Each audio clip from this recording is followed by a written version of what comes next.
That doesn't look right.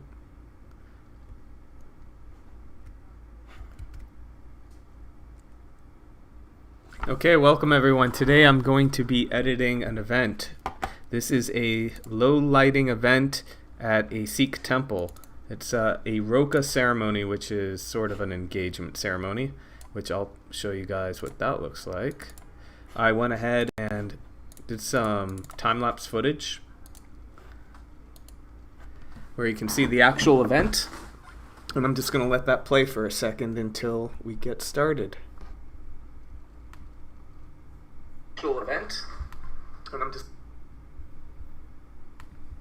So it's been a bit since I've done any streaming, and I apologize. I have had to work out some kinks because I haven't done it in a while.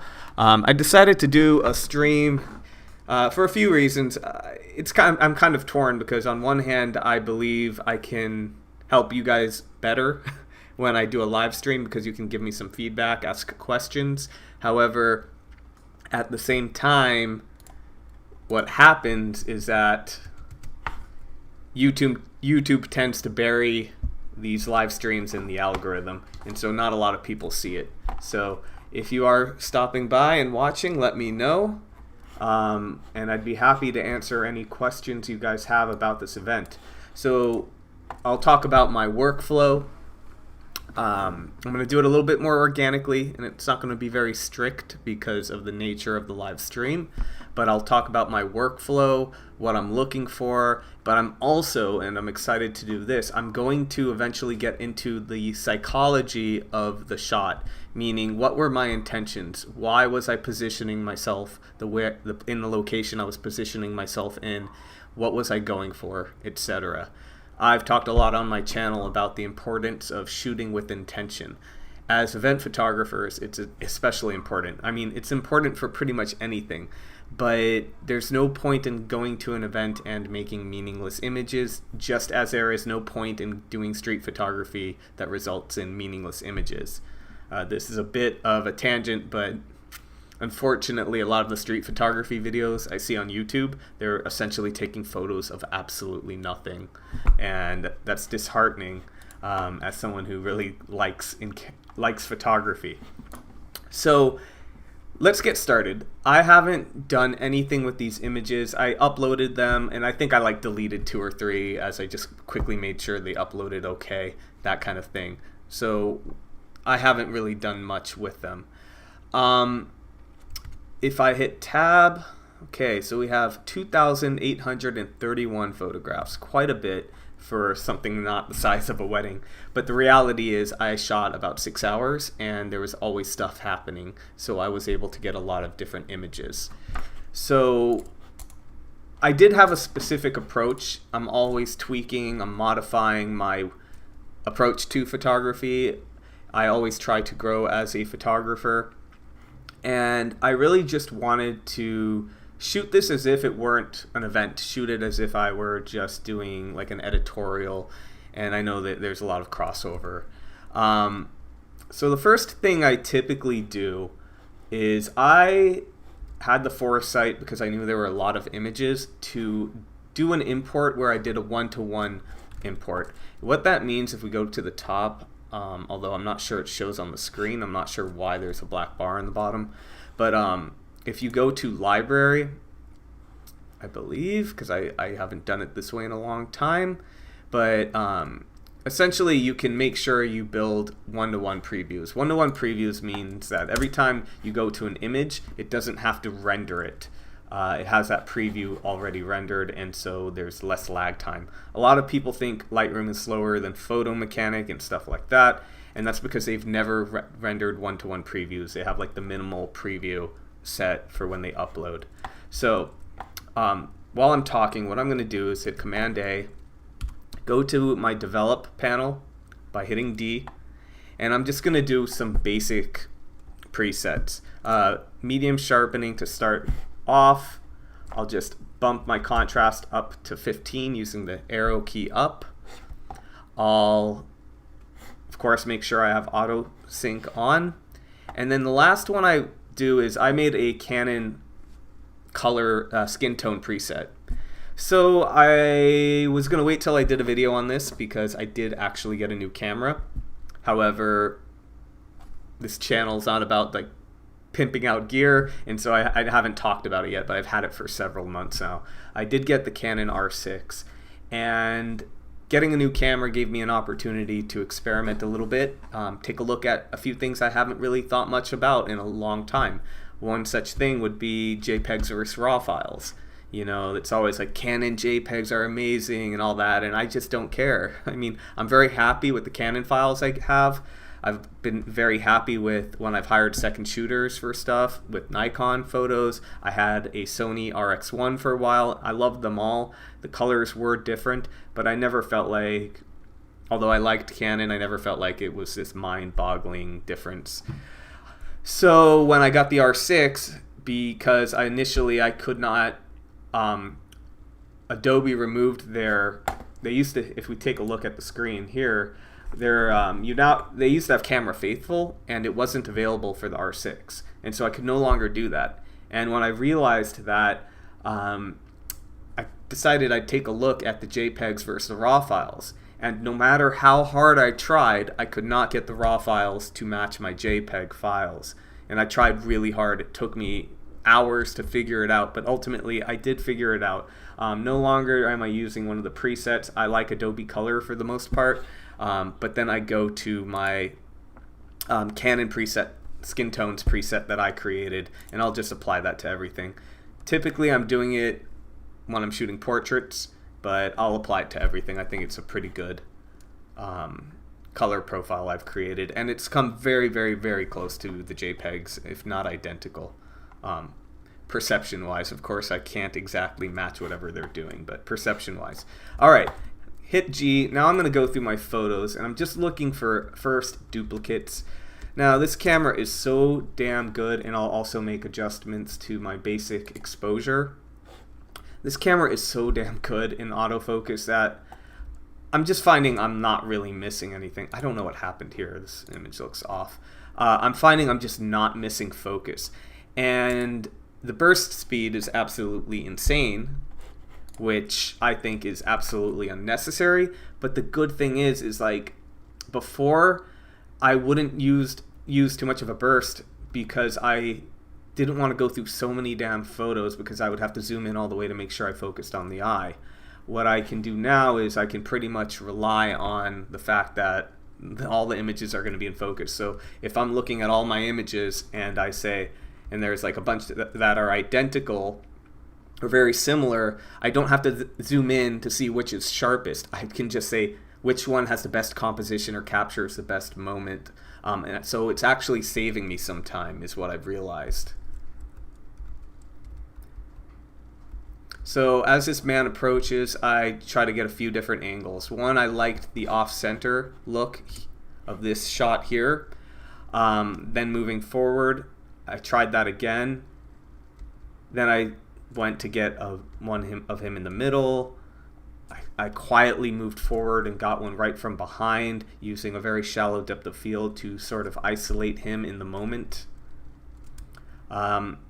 Forgive me for my ignorance. I don't know what you would call this man in the Sikh religion. I think he would be a priest, but here he is just being very contemplative. He was just there until the event started. For some reason, it's not letting me. I guess I'm doing so many preset changes that it's not allowing me to make any changes on this image, at least in the library module.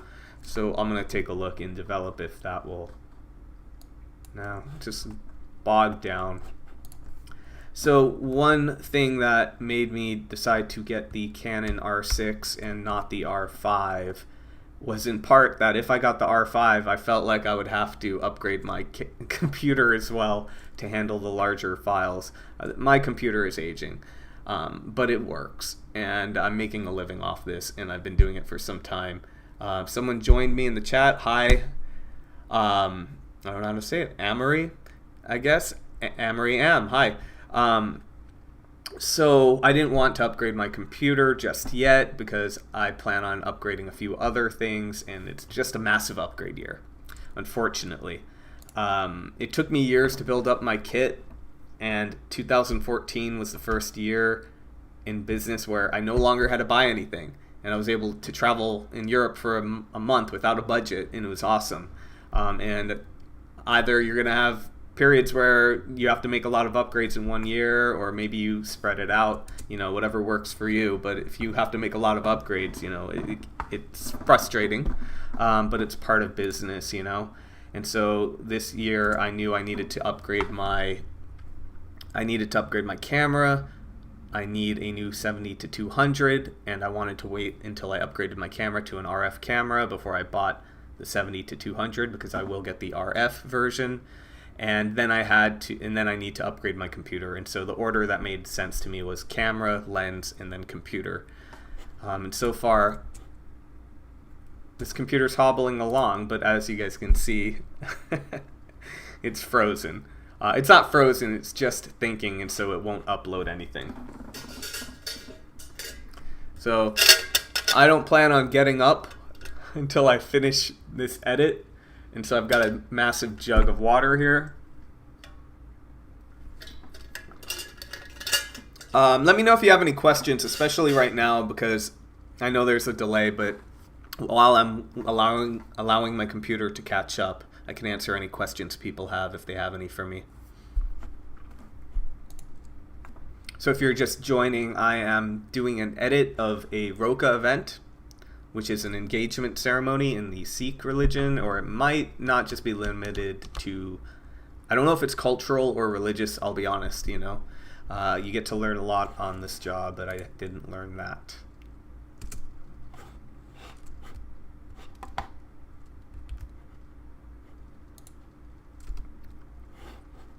I think we are unfrozen. Okay, so continuing on. One thing I want to talk about is when it came to exposure, that's still laggy, still doing presets. When it came to my exposure, you're always balancing two things in an event like this. One, you have to make a decision. Do I want to expose for my subject matter, or do I want to expose for the scene? And what I'm typically doing here is finding some sort of middle ground, but also experimenting back and forth and deciding what I feel looks right in the end after viewing the images. I aesthetically prefer exposing for the scene, and because unfortunately at times, we don't have even lighting in a situation like this, and I'm having to, and my subject matter might be in a darker area. And so I have to make the decision, do I want to expose for them and then blow out areas, or do I want to capture the overall ambience? And again, I'm leaning toward the latter, however, I'm trying to find a balance. So for these images where they are not family members, I just love the mood of this shot where I'm happy with it. I'd rather go for an overall proper exposure than overcompensate for them. I don't have the time, nor do I think it's worth my while to try to do some burning in or spot brightening of an area, which I could do as an option. So here we have the staff just prepping the food. It was interesting. They were all sitting on the floor and just prepping food that way. As I shot this, I shot two. When my concerns were having straight horizons and centering my subject matter, as I had three. Now clearly I'm a little off, so I can hit R for crop, and I can pull it in the tiniest bit, and that should be all it takes to kind of even it out. I ultimately kind of liked both. As I shot it, I was very aware of what was happening. I was aware of the moment they were looking at each other, and I liked the interaction, but I sort of like the stoicism of them all just with their head kind of down and in their own element.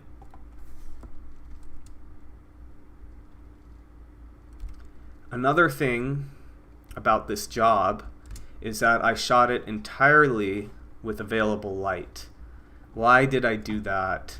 I decided to do that because while I knew some images might benefit from shooting with flash, specifically images of family members, close-ups of their face where the quality of light would matter, They did give me permission to use flash and do whatever I wanted to get the right shots, but I decided I'd rather just be consistent than here and there using flash. I'd rather just have consistent available light photography. Again, here we have the staff eating before, they're taking a moment to eat. I believe they were all staff members of the temple. And what I'm going for here is I want to draw the eye in. So I use this foreground placement, the onions. I got real low and I wanted the eye to kind of loop up this way. And so that you can visually tell a story that way. So let's pull out, let's see if we need to delete any. So we can hit C and use the comparison tool. And we can, let's say we only want one, we can go down and pick which one we want. If you're new to Lightroom, if you can see it on the bottom here, we have a pick, which would be the white diamond here, and we have a compared image. And the compared image can be upgraded to your selected image. So for example, if I hit up on the keyboard, now that one became my selected image, not the candidate. But I'm not going to do that. What I'm going to do is I'm just going to look at them and say, does each one have something distinct to offer? And that was my goal when shooting it. So here we have our foreground in focus, which then draws you in, but he's made the focus. I focused on him, and I think as I shot it, I immediately said, well, I think I want to draw the eye in toward where I want you to focus. And so I then focused on this gentleman here. I really like the quiet moment of these. I've actually been doing less and less black and white photography in my event work. And it really depends on the type of event photography I'm doing. If I'm doing corporate event photography, I'm not going to touch it. Everything's going to be color. If I'm doing maybe like a kid's birthday party though, or if you're a wedding photographer, I think some artistic black and whites have a place. Here, I think they do. And because I'm talking and trying to give you guys some value and teach, it's kind of like I can't do everything at once really. And so some of my decisions won't be final. But one thing I can do is select them both, and I can make virtual copies. And once it's done that, I'm just going to hit V for black and white. And what I like to do, I don't normally hit V. I normally will hit the number 9, and I use the blue label as a come back to it later and convert it to black and white. So what I'll do is I'll select all the blue labeled images and I'll convert them all at once to black and white, apply any global changes I want, etc. I think, so here we get an image where I'm choosing to expose for the subject matter, and we can kind of see in this image what that looks like. And it's a lot less compelling to me personally compared to an image like that. I just really love the aesthetics of it. It's more natural. I don't think there's a correct answer, and a teacher must protect their students from their influence. That's important. But I knew I would probably use this job for an example. So here's an example of one I can just completely delete, hit X. When I edit, I usually have my filters on for pick and unpicked. And what that will do is anytime I find an image I don't like, if I hit X, it's gone out of sight. Out of sight, out of mind, and later on I'll usually wait a while, but like at some point I will clear my catalog of all my rejects, maybe at the end of the month, maybe immediately after a job. But we make mistakes, and this part's important. We make mistakes as photographers, and sometimes we miss someone. Maybe we missed grandma, and we deleted a photo of her that we did have because it just wasn't good. And then you'll have a client say, they'll bring it up and they're like, do you have anything of her, anything at all? And even though you want to say, Well, look, I mean, I try to only produce quality images. That's what I deliver, but you might have to go into your rejects and then say, oh, looks like I did photograph grandma, and then maybe you'll want to supply that image to them, that kind of thing. So maybe don't clear your rejected files out right away. All right, so like I said, I don't like the look as much. However, we can work with it. So what I can do, it looks like I did correct. I may have been a little over, and then I kind of acknowledged that, and I dropped my exposure down a little bit. So what I'm going to do here is I'm just going to pull down the highlights. If you guys have any questions, please let me know.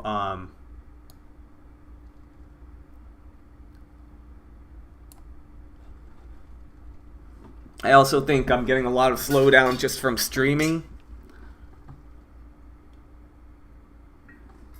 So my computer is a bit laggy.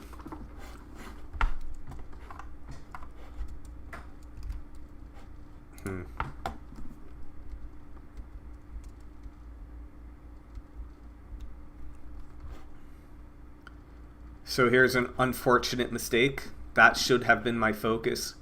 That ended up being where I focused, so I'm gonna just reject that one. I really love like the seriousness of the stillness really of these images. It's not serious, it's got a stillness to it that I really like. So often when I get like a line of people, I'll just go down the line and look for a moment for each of them. Sometimes you don't need a moment. I might make that a black and white later.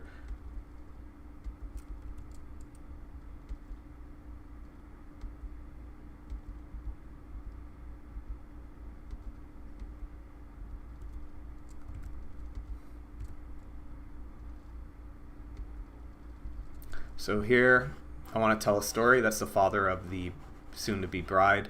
And so I'm using these gentlemen to draw your eye up to here. Now, if I had a zoom lens, I probably would have framed it tighter, and really, it's hard to do it. I want to use my hands to show you guys, but I can't. But I would have framed here in order to really control the viewer's eye, but I was shooting with a prime lens. So what I can probably do is hit R, and I'm going to just kind of crop it in instead. Now, I'll lose Dad here. I think that might be okay. Because I got a lot of him. But another option is, again, I can make a virtual copy, hit R, and now I will have two distinct images. And so what I want them to do is just fill that top real estate right here. And now it draws the eye in a little bit better. It's a little heavy. I kind of like it though. Let's hit V and take a look at what that might look like as a black and white. I'm kind of digging that too. So perhaps what I'll do is I'll hit 9 for blue, which will designate it as a black and white conversion for later. And since I had 2 of them because I made a virtual copy, I think that will work.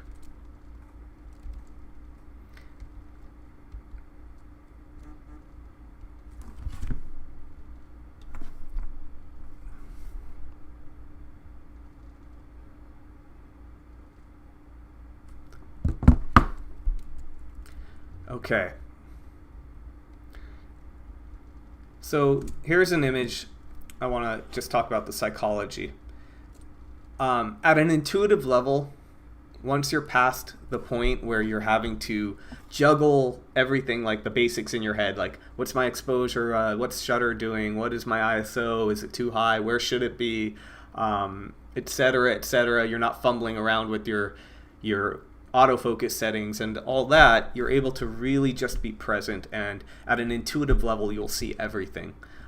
So what I'm seeing here is a triangle formulated by this gentleman, that piece of tape or whatever it is, and that guy, and I wanted to create sort of a triangle between the two, but this image would still work even without this in it, of course. So what I can actually do, I'm gonna just to demonstrate that. So D for develop. I don't recall the hotkey for, let's see if I can figure it out. The hotkey for spot removal, Q. Wait. Yeah. And what I'll do, I'll use my scroll on my mouse to, that didn't go so well. Let's manually do it, and let's try a clone. And so I'm not actually going to do this, so it's fine. I just want to demonstrate that was not like the crux of the composition, right? So I'm going to hit escape. Oh, I have to hit delete. Okay. Actually, I'm just going to hit Command Z and go back because I don't know what my computer is doing. Okay. So what I wanted to do here is create sort of, I don't know how to put this one, but you see we have a line that's really connecting the two, and so I decided to have them kind of occupy opposite real estate. And here I noticed this woman, and so what I'm doing is I saw the lines that led up to her here, this way, the lines that lead into her eye line. My horizon is a bit off in the first image, so I'll correct it. Probably what I should have done, and I'll do it real quick right now, hit Command A, and I do find that it is worthwhile. I think I must have changed it to auto do it, but I do find it worthwhile to enable your profile corrections. So I'm shooting with the 50mm. It's not going to have much distortion, but if you're shooting wide, you can, especially, you might want to enable that.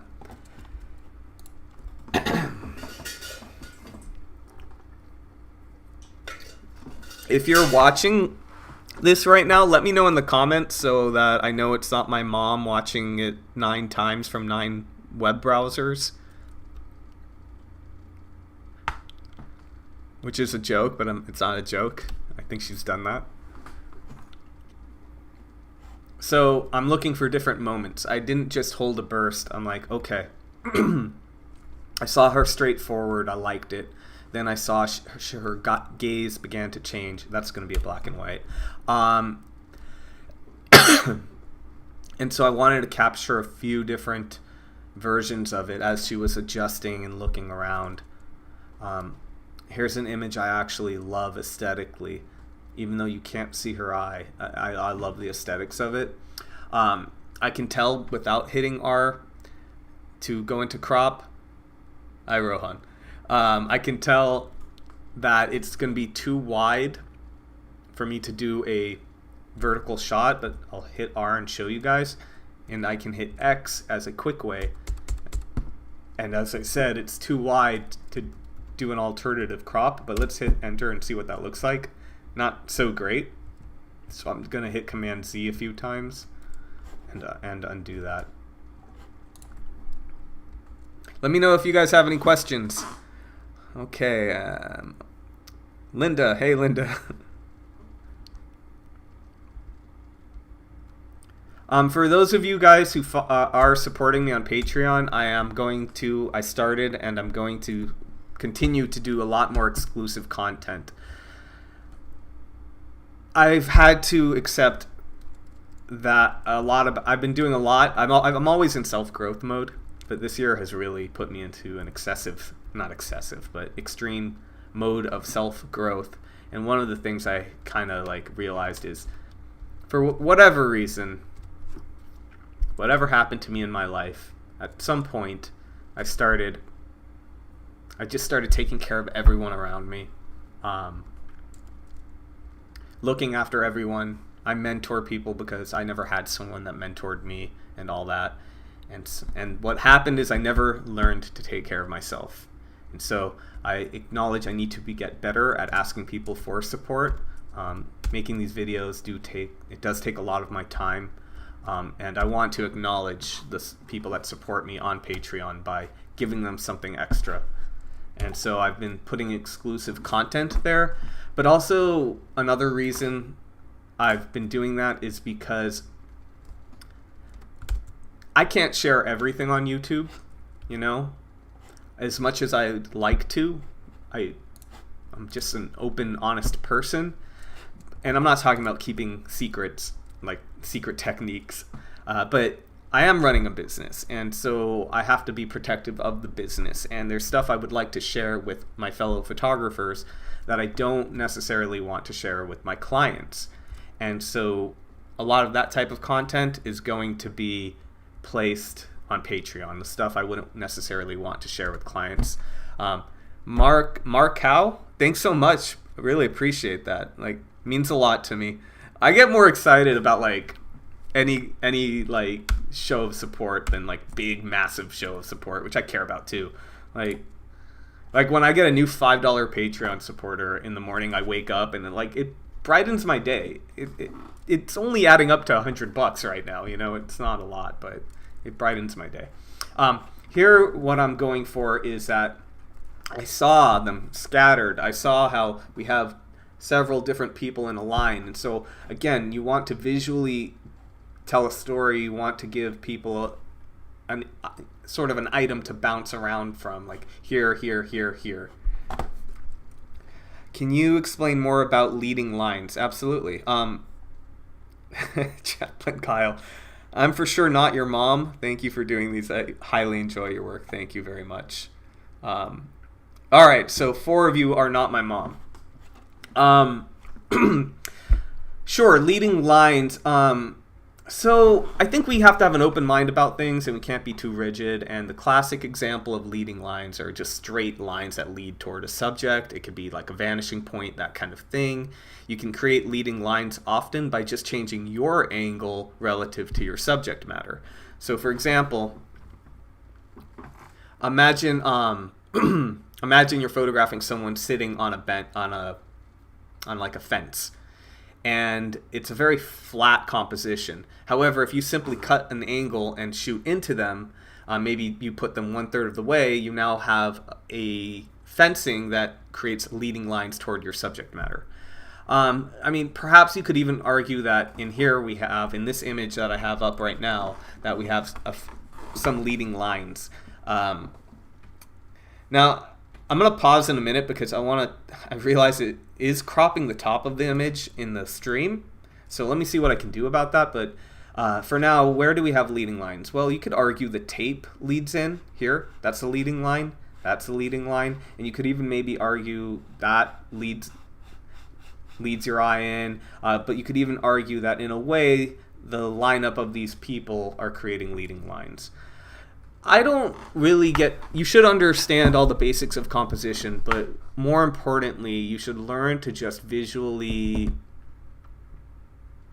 understand that all images have direction, the direction your eye naturally will travel in.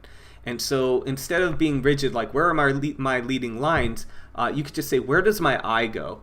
And there's a lot that can control that, not just leading lines.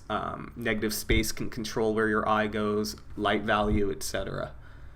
How do you feel about shooting from Rohan event when you don't know much about their traditions? I've thought about this one. Yeah. I don't need to...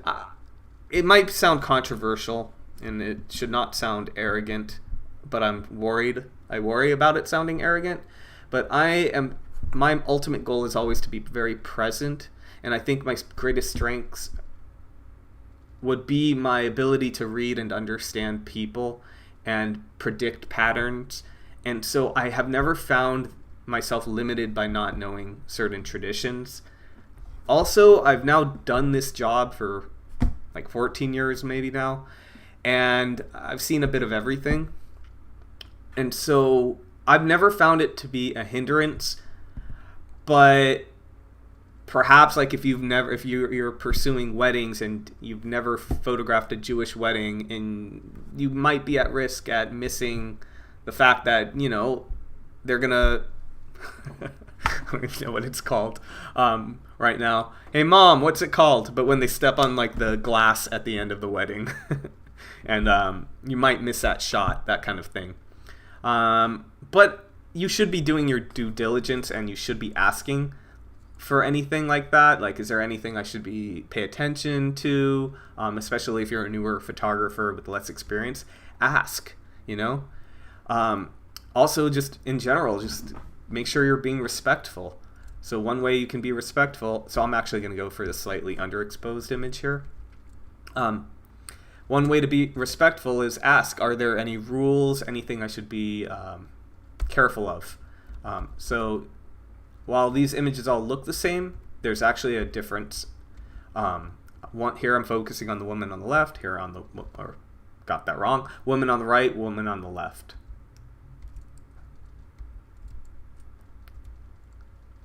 Okay, I want to show you guys these two images. So like I said, I did get a new camera. I didn't get a new camera because I got a new camera because it was time to get a new camera. I've been using the 5D Mark III since the day it came out.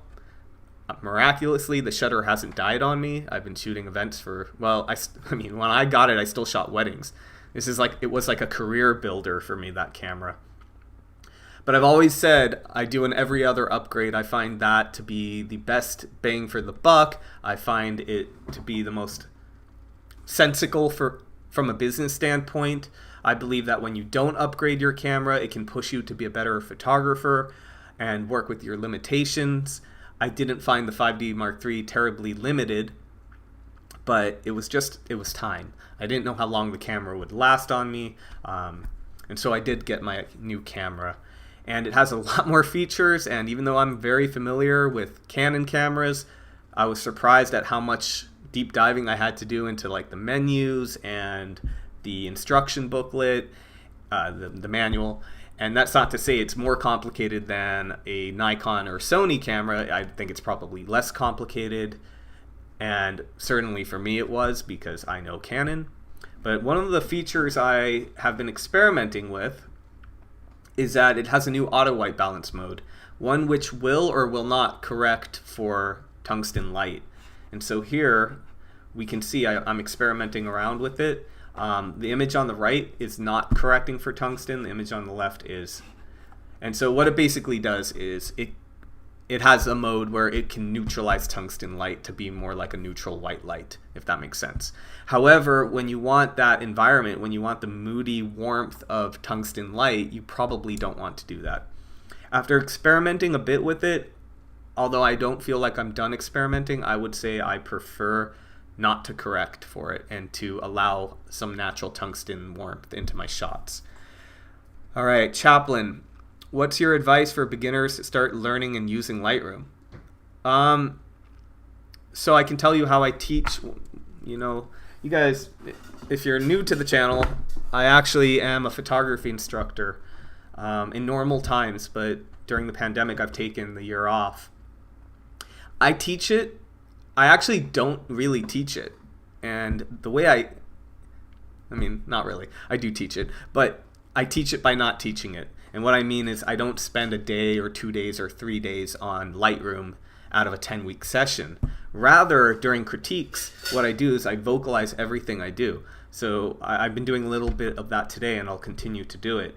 You guys may notice I'm like, when I'm explaining, okay, I'm going to hit G to go to my module. I'm going to press this button to go here. I'm going to do this. I just verbally say it. And I believe that through repetition, that's how people learn. Repetition and then actually doing it themselves. You can learn by watching this live stream. I'm going to do more of these.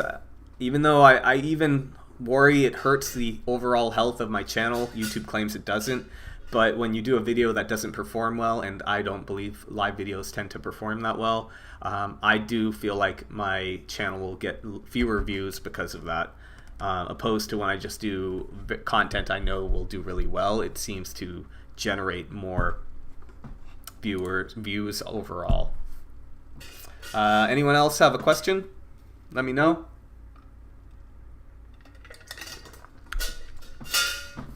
So in this case, I'm gonna hit G, so I'm gonna hit Command D to deselect everything, reselect that. I'm gonna hit X, as I mentioned. I have the pick and unpick on, and so basically if I reject anything, it gets rejected, it's gone. Okay, I recall, so I was still experimenting with that mode. It's tricky, I actually kind of like in between. This feels flat, whereas this has a little bit of warmth I like. I don't know why I ended up with 2. Let's make sure it's in focus. I hit Z to zoom in. arrow keys to go back and forth.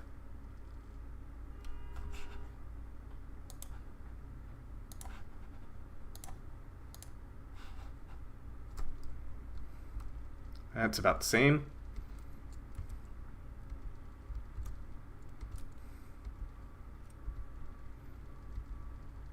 So here we have two similar images. That's a good time where instead of just painstakingly like deciding which one I like more, I can also just make one a black and white, right? So V is the black and white conversion, but we're not doing that. I do all my black and white conversions at the end, so I designate it to blue, a blue label instead.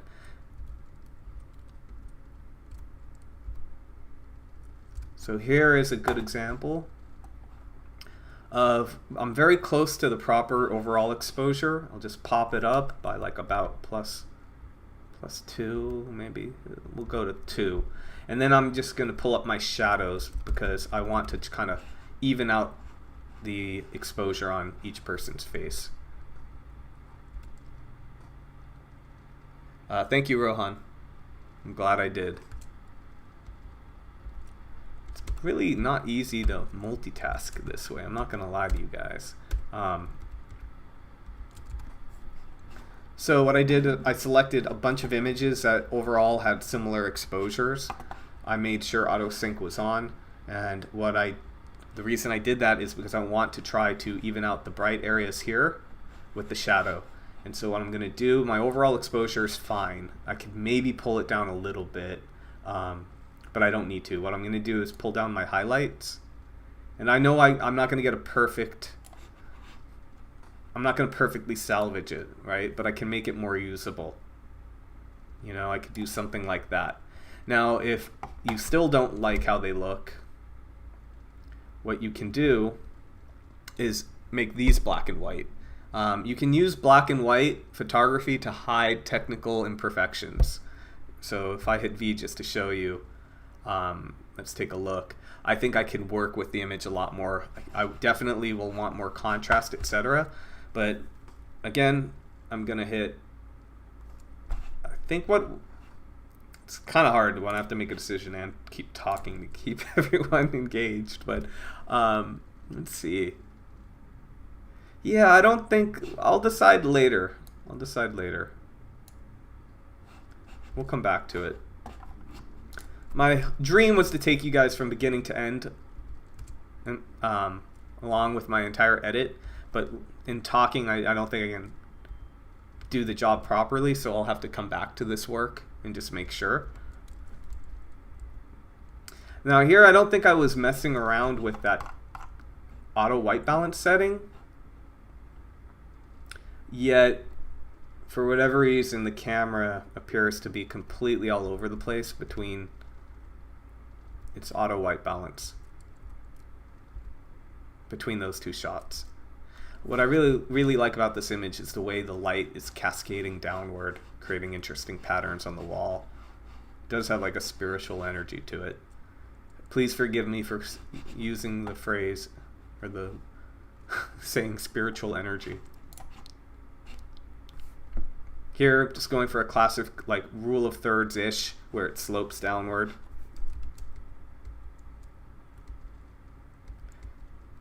I believe as I shot this, I knew I would convert at least one of them to black and white, so I shot more than one.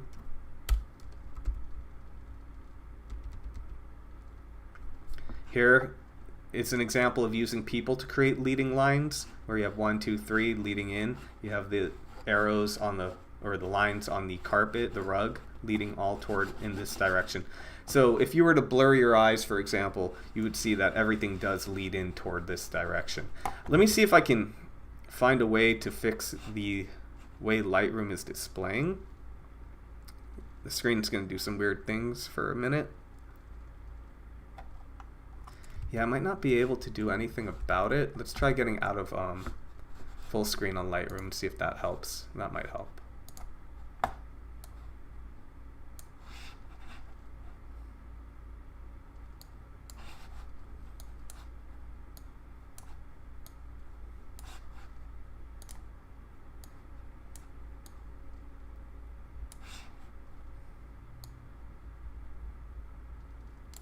Okay.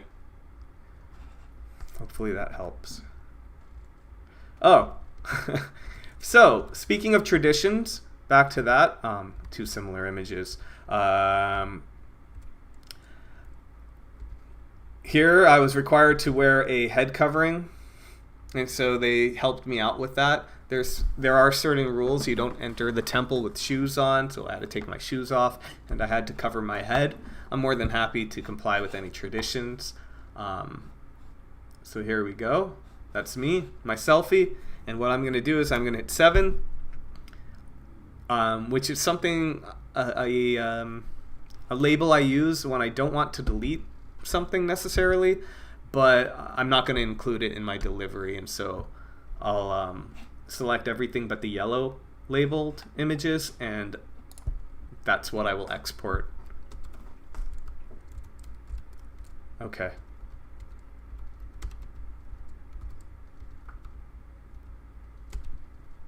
I kind of like the story of watching them enter.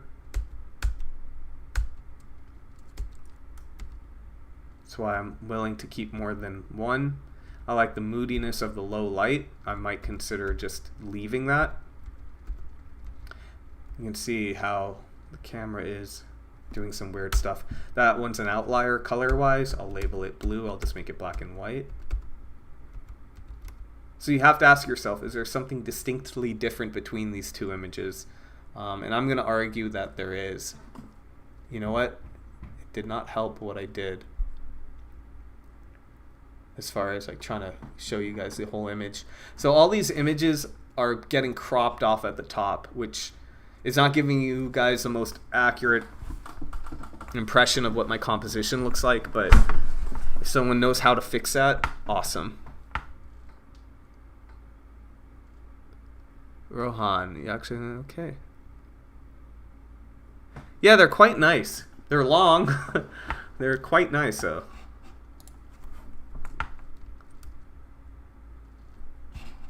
Maybe I guess I could just move my Lightroom screen down. But then I lose some of the stuff on my screen.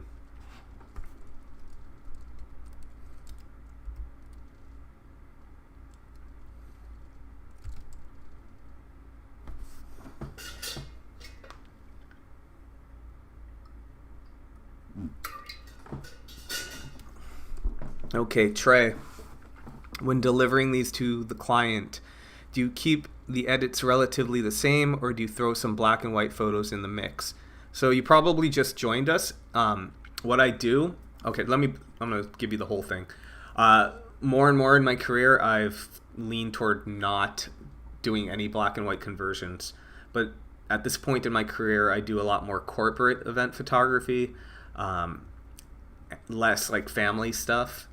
If you're a wedding photographer, I think there's a place for black and white photography.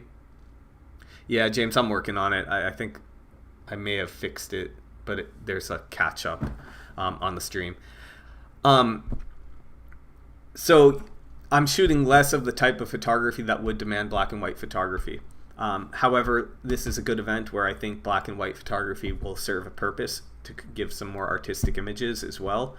And so I am creating black and whites. However, I'm not converting them to black and white just yet. What I'm doing as I go through the images, if I identify an image that would make a good black and white, I designate it for such by hitting the number 9 key, which I've programmed to convert to label my images blue. So, for example, on the image I'm on now, if I hit 9, it will set it to blue. And then what I'll do at the end of my edit, I'll edit everything. The last thing I do is go to my blue images by clicking on the blue box right there, and then I will hit Command A, Control A on PC, and hit V on the keyboard for black and white conversion, and then I edit them all at once. I'll do global moderations, like so maybe you like to add extra contrast to all your black and white, so you can do that to all of them, and then you can go back to each one and decide if they need anything further. So I'm going to hit 9 again to remove that label.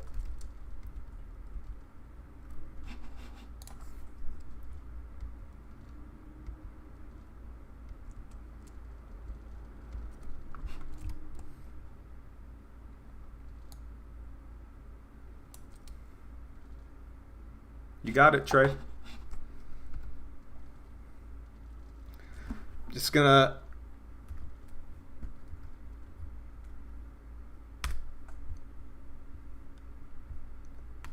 so I've been I mentioned it on my Patreon page.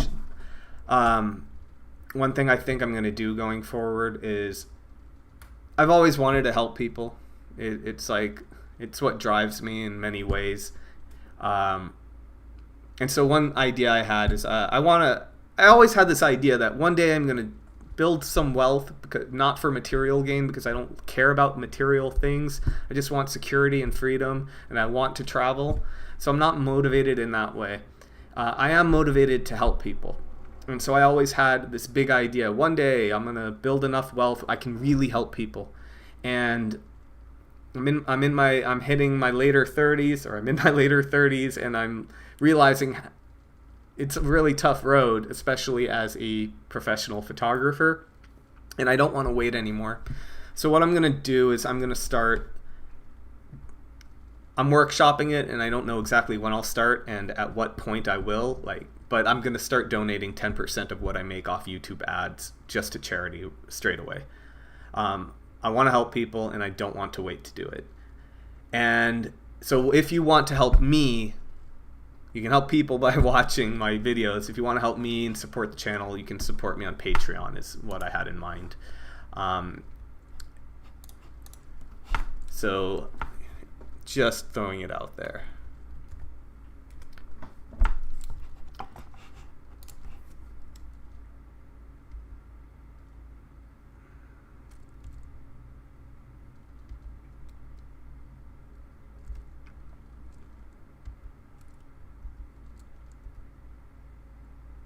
So here's the question with these images.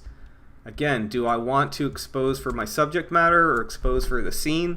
I already have I've made my mind up on that for the most part, but let's just take a look. I'll challenge myself. I'm gonna hit D for develop, get out of full screen. I don't know what happened. Let's first even everything out. I can pull down my highlights there by going to highlights, pull it down. And then I can try pulling up my shadows. Overall, my exposure looks good. So what I'm doing is kind of just neutralizing everything a little bit. I don't want to go too far. Command D. I'm going to select that image. Between these two, I think I can choose only one. I'll leave them both. Willie, do you recommend going to school for photography? I recently graduated from school as a web development student and figured it, nope, I do not. Help me during my career path. The fact that you already studied and went to school, then I don't think you should. I think that people should, this is definitely my opinion, okay? It's an opinion. If you want to be a professional photographer, I do not think you need to go to school. If you want to be a professional photographer, I highly recommend you have respect for the craft and you pay your dues by learning from someone with more experience. Best way to do that would be assist and second shoot. Learn the trade, learn the craft, build your skills, and what it's going to do is give you a template to work off of. I started off shooting weddings, and I didn't have like the hubris to be like, and I was a good photographer. I even was already teaching photography, but I had never shot professionally, and I wanted to. And so I said, hey, weddings are easy to get into, so I started shooting weddings by second shooting. But it's kind of like that catch-22, I guess, where I needed a portfolio to get a job as a second shooter, so I did take on one wedding in order to build that portfolio, but I was very clear, hey, I'm a photography instructor, I know my stuff, but I've never shot weddings, I'm building a portfolio, who wants to hire me? And I insanely underpriced it. I basically charged enough to cover my rentals, and I shot a wedding, and then I made a list of every studio in LA, which wasn't hard to do compared to now. I mean, there was like 30 back then, and only the largest one really had the interest in interviewing me. I interviewed and I started shooting with that studio, mostly with one guy, but I shot with other photographers a few times as well. And what I got out of that is I not only learned more technique, but more so I learned the job. There's a difference between being a good photographer and then being like a good working professional photographer. You know, I had to learn like the format of weddings. I didn't know what those were. I mean, I was too young to really ever even attend weddings. Like, my friends weren't getting married yet. And so what I did is I took that and then I built off of it. I made it my own. I threw a few things out and I added a lot in. Mostly what I threw out was like the cheesy posed stuff. I will proudly say I was ahead of my time, where I was like, this stuff is nonsense. Like, these cheesy like portraits we're all doing. But I threw it out for the most part. But early in my career, as a young man, you know, doing the job and facing this massive industry that was telling me what a wedding should look like, I still kind of played ball and I gave people a little bit of what they wanted with the like creative portraiture is what they called it. But ultimately I was doing my own thing, and that's the stuff that afterward they were like, we weren't even thinking about candids, but like, wow, you really amazed us with it. So do you need to go to school? I don't think going to school, it's kind of like studying law. It doesn't really teach you how to be a lawyer. So I don't, but I do think you need to learn. But if you're like 18 and you're saying, Mick, should I go to college? Well, I mean, I think the conversation's getting too big to tackle, but if it's to be a professional photographer, no. If it's to get a college experience, yeah. I mean, even I studied photography at UCLA, but it was not, you know, it was a conceptual art school, and they didn't really teach me anything about photography as far as like the technical stuff goes, really. And I'm not exaggerating. I already knew all the basics going in, because I started learning photography in high school on my own. But they briefly covered basics to the new people, like what aperture was and what shutter was, and that's about it. Go take images, go make images. They showed you how the color darkroom worked, but they didn't really get into the practice of properly printing. They didn't really get into knowing how to properly print for color. But there were people like me, and there were very few of us at the time at UCLA, who were photographers first and foremost, or that's it.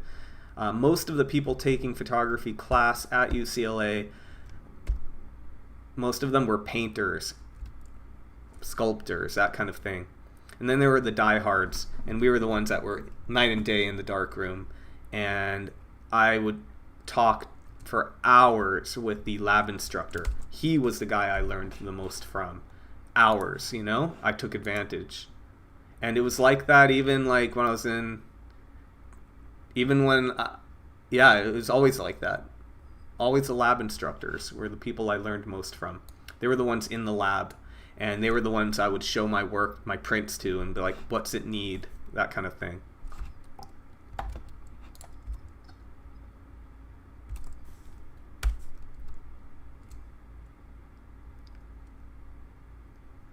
Oh, thanks, James. I can reactivate it. Probably the battery died. Let's take a look. Yeah.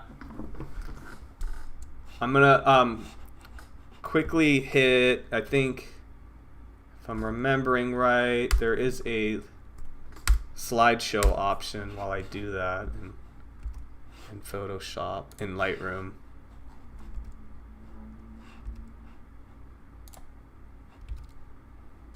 Why is it?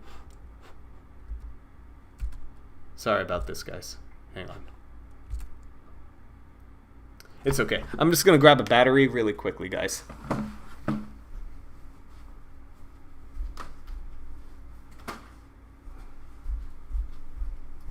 I figure you're not watching from my face, so...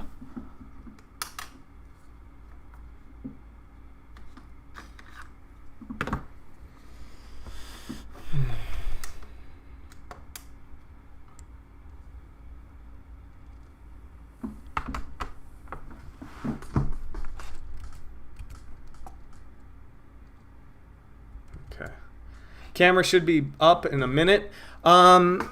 Chaplain Kyle, Willie, got you. Okay.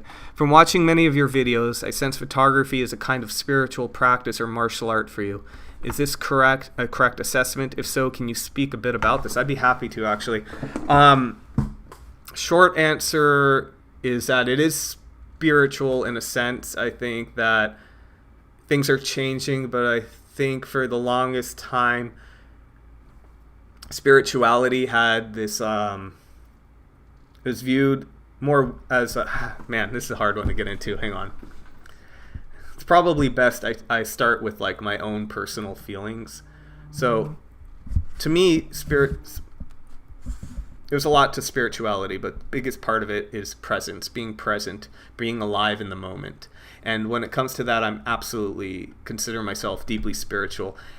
Not because I'm always present and I'm always in the moment, but because I strive to that is the ultimate state I'm always looking for. And that is what I get in jiu-jitsu, and that is what I get when doing photography. I find that jiu-jitsu is like a super highway to it for me because I get that Zen meditation and movement where my brain completely turns off. The only time my brain is on, it will float here and there because it's all subconscious and patterns at that point for me, intuitive. It's not really, I'm not really consciously thinking when I'm training. Once I shake hands with someone, I'm just going.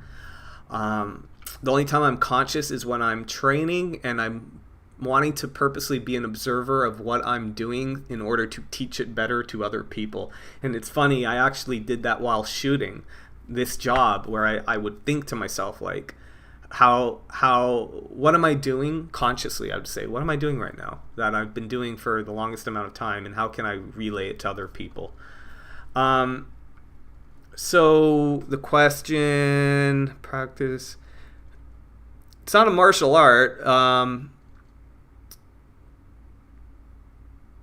and I don't quite get to that spiritual place I'll get to from jiu-jitsu or a really good meditation, but I do get close to it. And I don't so much try to take what I learned from martial arts and apply it to photography and vice versa, which I do. I more so don't compartmentalize my life very much. I'm always thinking about how one aspect of my life can affect the other. And this is a video I want to make very soon.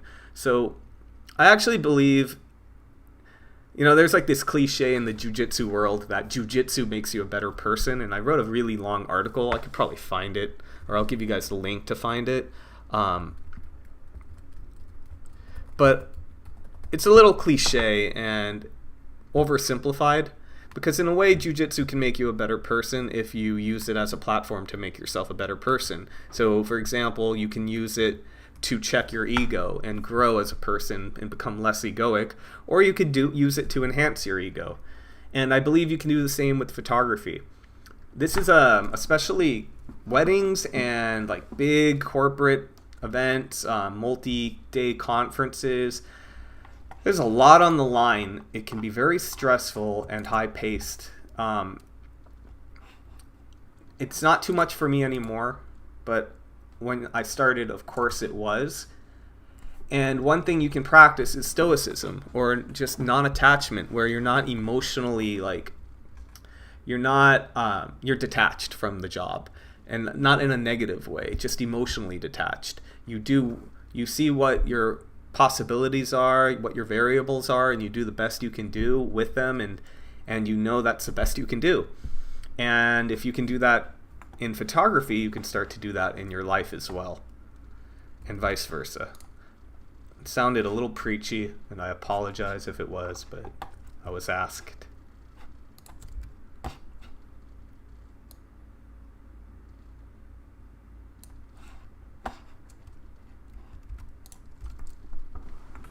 So you guys can see my hit rate's pretty high here because I'm purposely not overshooting. Once in a while I'll do a little burst on purpose, knowing I might convert one to black and white, like a 2-image burst kind of thing. But I'm looking for the moments, interactions, big expressions, that kind of thing. So one thing I can do here I'm like, why did this end up so tungsten-y, so warm? 3600 was my temp. Let's see what happens if I look over here where I have 3100, and I like that more. So what I can just do to match it, I'll select them all.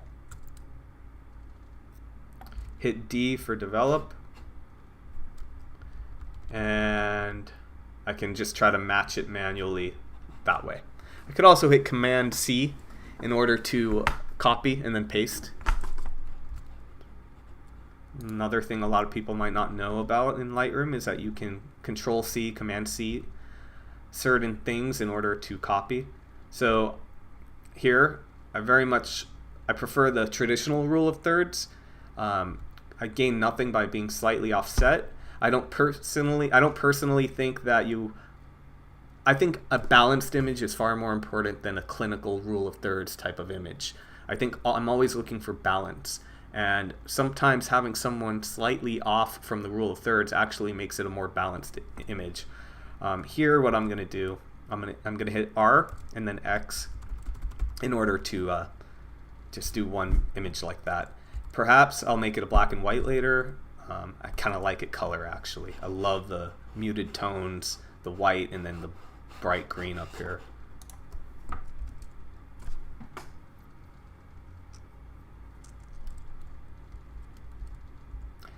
I probably should have shared my stream on Facebook. If anyone else would be willing to help me out with that too, that would be awesome. I'm just going to quickly do it on my business page. By the way, guys, I do post to Mick Millman on Facebook. I don't have a personal Facebook account, but I do post stuff. If you're interested in following that, I do have 2 Instagram accounts. I have Retrograding and Mick Millman. Retrograding has always been my sort of personal account, and then it kind of became my film photography account. And then finally, after years of not really taking Instagram seriously from a business standpoint, I'm finally posting to Mick Millman on Instagram as well. Sometimes I'll correct for white balance in a tungsten type environment, and then I will manually add back a bit of warmth. That's what I just did there. That's an example of an image that absolutely should be deleted. There's no value to it at all. You know, he looks confused or something, and that's not a good image. I don't know why it's not disappearing, because I don't have rejects selected. I'm not sure what happened.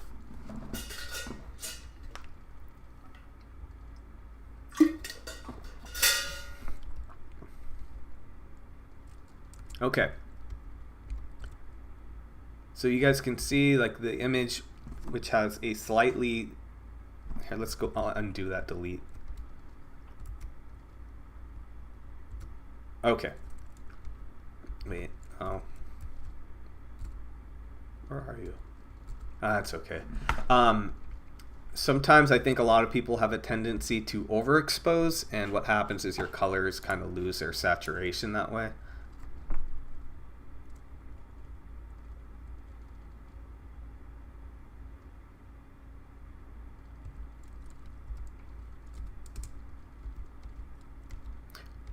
I'm going to pick up the pace. Here's a great image, because I will never finish this job.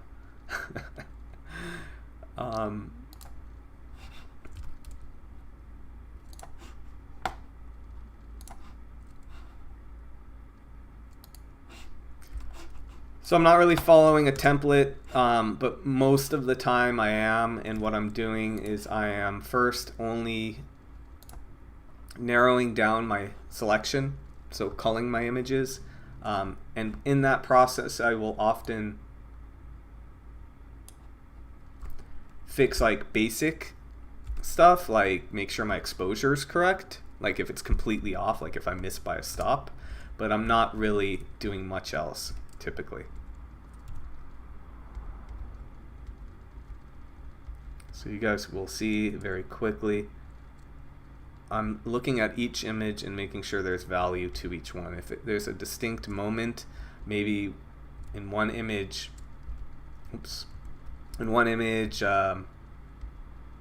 this person is smiling, and then the other one, that person is smiling, and so I might keep both, but I'm making sure there's something distinct about each. That was an important moment to them because they were communicating with relatives back in India and sharing the day with them.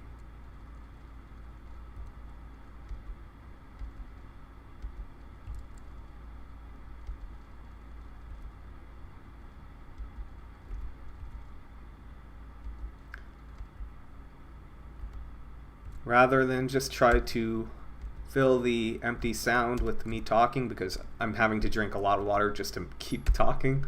If you have questions, let me know. If you guys are enjoying just kind of watching me edit, that's cool too. Let me know.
Lightroom recently added the ability to change more in the like this module, so I can now do shadows, and I forget that, so I'm still used to going back to develop.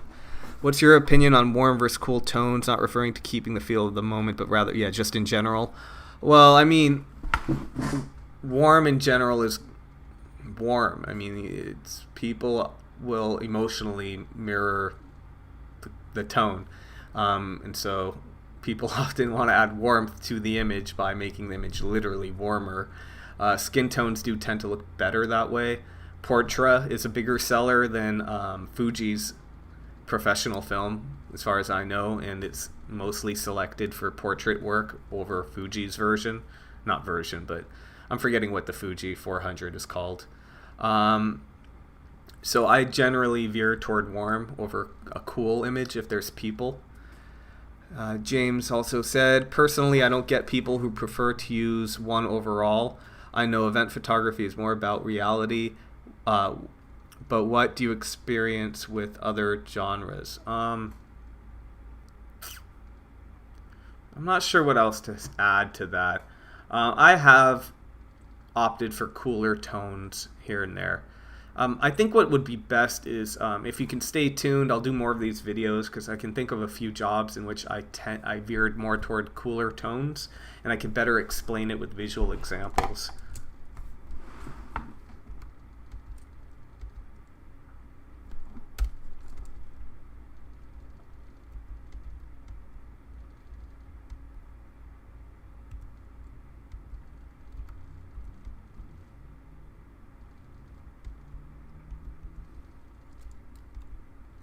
So here I'm doing some live experimentation where I purposely, I think, underexposed it to kind of compare when I was shooting.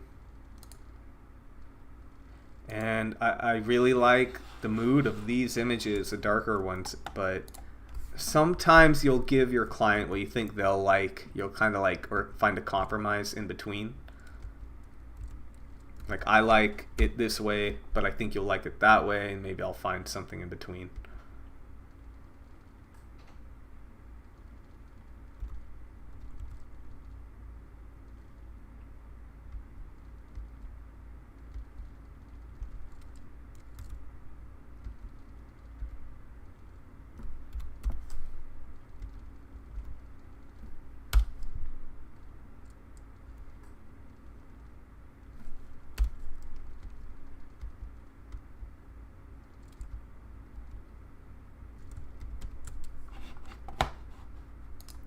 So if you don't know, in Lightroom, when you do the double arrow bar on exposure, that would be like a full stop, but you can do third stops increments as well.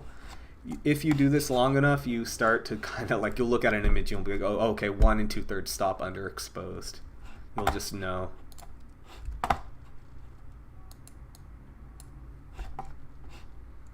Okay, I'm gonna pick up the pace because it'd be great to finish my edit today. This would probably take me like an hour or two normally, but at this pace it's feeling like it would take me 4 hours.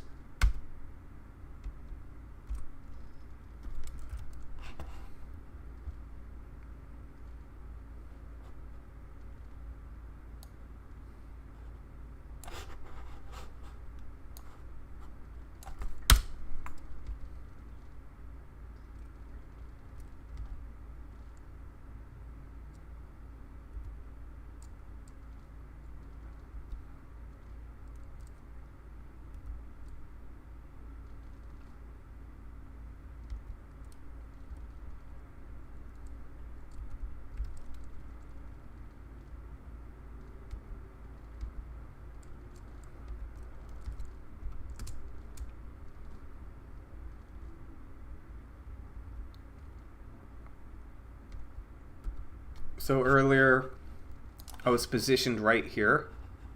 You can see I have a camera right there, and this is the family side. And so I spent a lot of time right there just making sure I was getting a lot of images of the family, and that's what's most important. You have to always remember what's going to be important to the client, and now I feel like I've covered them really well, and I'm going to start getting different perspectives again.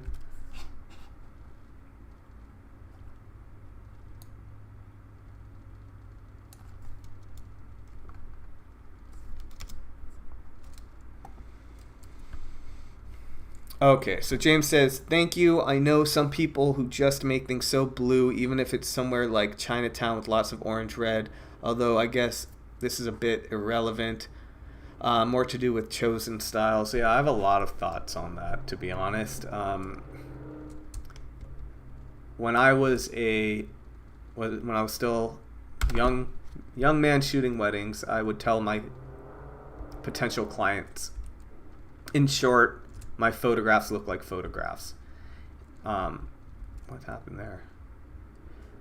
And what I meant by that is I wasn't going to do any heavy processing. I wasn't going to stylize them too much. Back at the time, what was in was the vintage look, which wasn't even like a film look. It was like literally completely like green washed or sepia toned images, and it was really popular for people to style their wedding vintage like, and I didn't believe in it. I believed in letting my images speak for themselves. I wanted to convey emotion by conveying emotion, not by trying to manipulate it with stylizing. I think that, but the reality is that there's no such thing as, like, when I would say, oh, my photographs look like photographs, I also knew that there's no such thing as how a photograph should look like. I mean, you could say my photographs look more like reality, but a photograph is and always has been a depiction of reality. And you can, even back when people were film shooters, the film you chose would change the look and feel of the image. With event photography, I believe this in all genres, but I strongly especially believe that images should be processed in a neutral way. Because if you're shooting for corporations, brands, you want them to have the latitude to edit your work to fit a specific tone if they need to. Like if they have a look on Instagram, and if you don't want them, if you give an overly stylized image, they have to undo a lot if they can even undo it, and they probably couldn't. Does that make sense? I'm multitasking, so you know.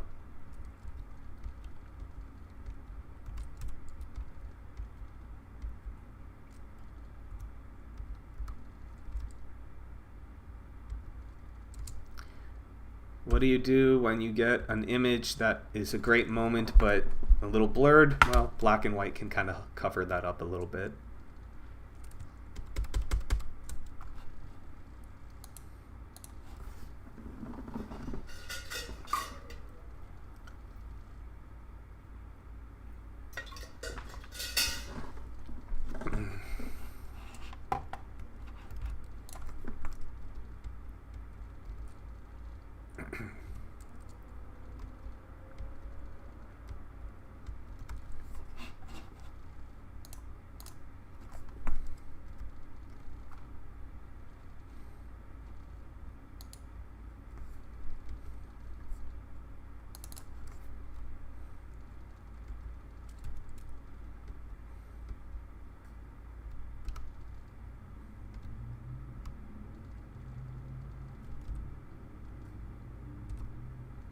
It's a tricky one.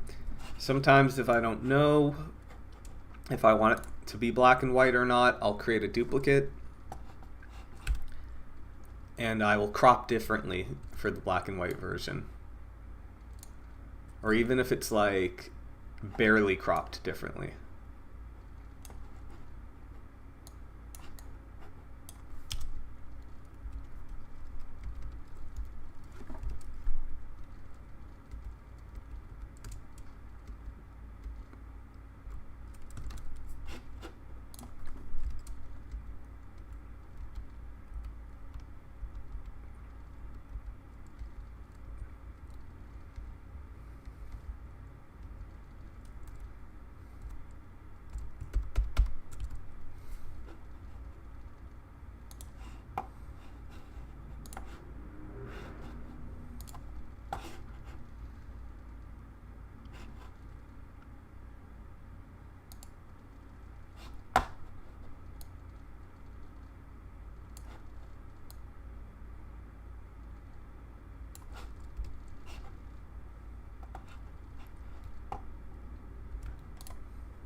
If you guys will notice, like,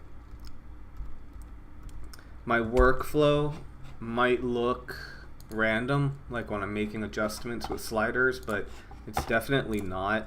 I am working intuitively, but that's not like code for like I don't know what I'm doing. It's like at some point you just really kind of get a feel for like where you know about how much you need to pull up your shadows, like to get the look you want, that kind of thing.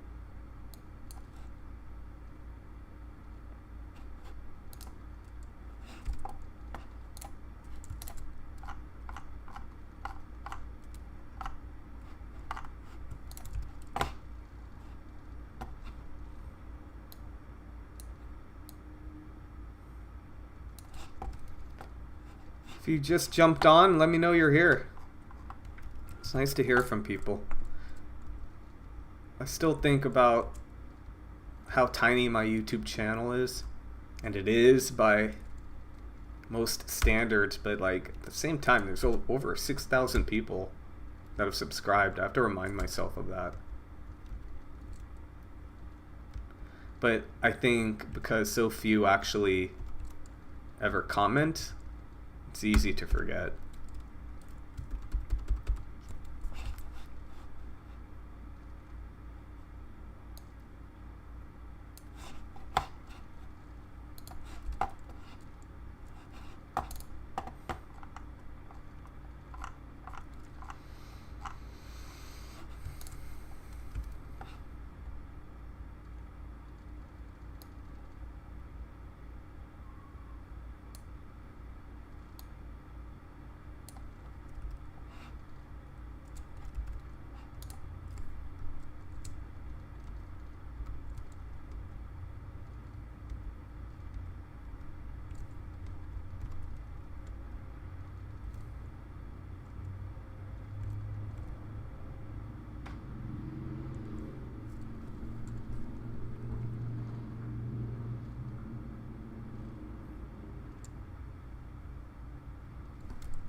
I remember shooting this and the camera missing focus, and I was so bummed out.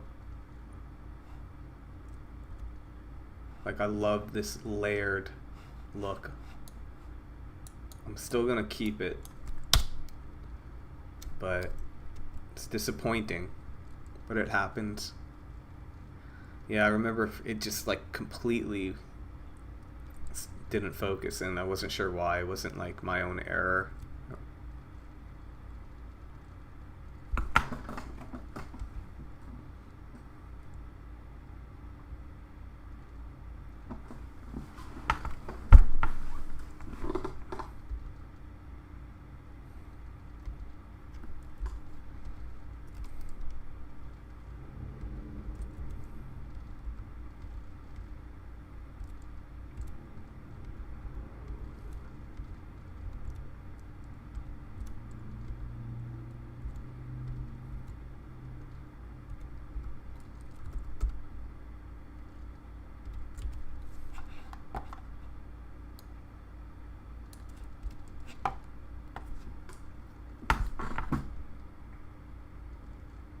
You got it, Chaplin. Thanks for watching. Appreciate it.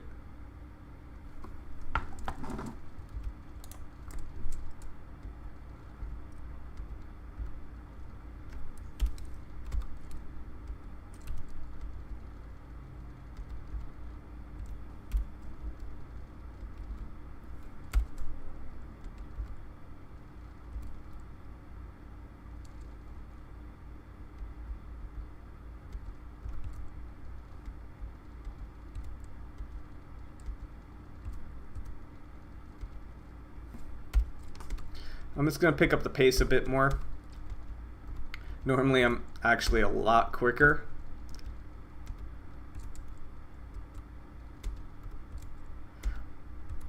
I'll go back and forth between, it depends on editing, but just by going one by one and like deciding to keep or not. I'll go back and forth between doing that and going into a grid mode. It really just depends. Like, if I overshot for whatever reason and I know I'm gonna have very similar images, I'll take a hatchet to it and I'll be much more aggressive in the grid view and just like immediately, like, okay, like that right away. I don't need both of those, so it will be a quicker way to edit. I'll usually zoom in when I need to really take a closer look in the past to make sure to pick the one that had the sharpest focus, but now with this camera it's so good that I pretty much can count on all of them being in focus.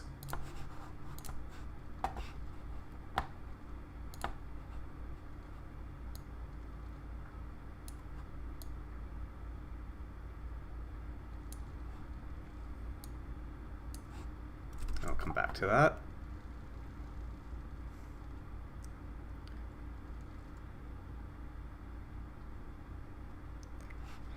So Linda says how she joined when, was it under 1,000? Yeah, wild. Yeah, you were my first Patreon supporter as well, which I will never forget. getting the first 1,000 was so hard for me, like incredibly hard. And honestly, I don't even know if I would have gotten there. I'm getting a lot of calls. I don't know if I would have gotten there if it weren't for Danae and Andrew, who did like a small channels you should follow thing. Because I wasn't making gear review videos, and even though I was making a lot of film photography videos for fun, and they were doing well, like what I realized, like I know event photography, and I realized nobody's talking about it, and I could serve people better by doing event photography videos. And so I actually, minus like a few videos that did really well, when I decided I'm really going to lean into it, the growth actually very much slowed, because these videos are hard to reach people, unfortunately. So it was a grind, that's for sure. I'm not good at quitting things. I'm just very stubborn. Alright, these have some weird color issues, but I'm going to come back to them.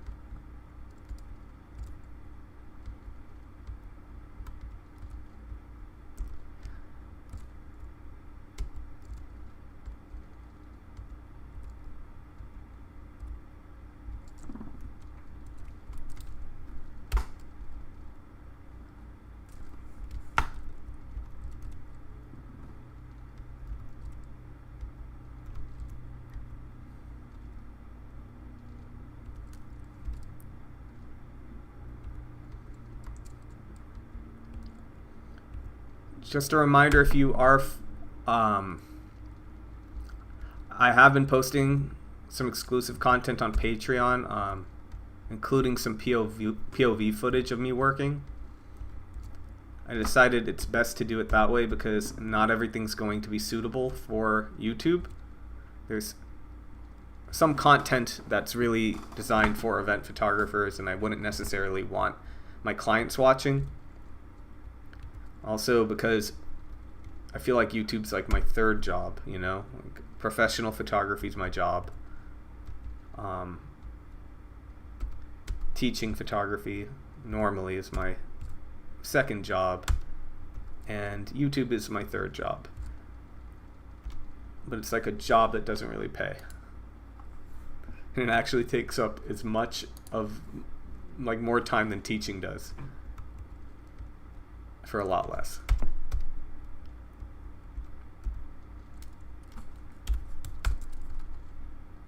And what I'm getting at is sometimes I don't have time as much as I want to put content out there. And what I'm doing is like the polished content will still go on YouTube, but when I don't have time to make that content, or I have content I know YouTube will bury in the algorithm, but I know it would be valuable, I'm going to put it on Patreon.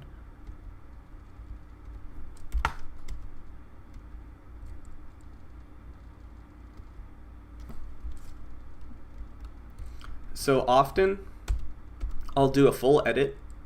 My process is basically number one, I'm going very slow today, but number one, I'm going through and just culling the images down. What I might do is only adjust for exposure if it's way off. So I might not like try to fine tune anything, but like if I have an image and it's like a stop or two off, I will correct for it. Then the second round, I might do a whole other round of editing down, because what happens is you can be attached to your work, and the more times you go through it and edit down, the tighter your edit will get. It can be tough to do it the first time. Maybe some people it works, but for me, like, what works best is going at least 2-3 rounds. Or maybe depends on the work, you know. My hit rate is so high, everything was perfect, it's an easy job to edit. I'll maybe go through it once, editing down, and then a second round where I will actually make my adjustments, and then maybe I'll do one more edit after I've made my adjustments a few hours later. I also think that Stepping away from the work can be really helpful. To be less attached to it. And so obviously you want to get the work to the client as fast as possible. But that said, you want the highest quality work possible as well, right? And having that space between it can really make sure you're doing as tight an edit as possible. You do not want to put the burden, my philosophy is that you don't want to put the burden of finding the best images on your client. You want to make it as easy as possible. Especially like if you have like 3 images that are all very similar, don't make them have to figure out which one's the best, you know? They're not as good at it as you. They don't have Lightroom, they don't have the compare tool, and they're just not as familiar with it all as you are, with like how to identify the greater image. Okay, Trey, if you were going to shoot a party event, like the one you did with FaZe, or so that's FaZe Rug, a big YouTuber, or the cocktail hour in low light, what are some of the main things you put on your checklist for these types of events? I need you to elaborate a little bit more, like shot types, gear. What are we talking about? Let me know and I'll answer.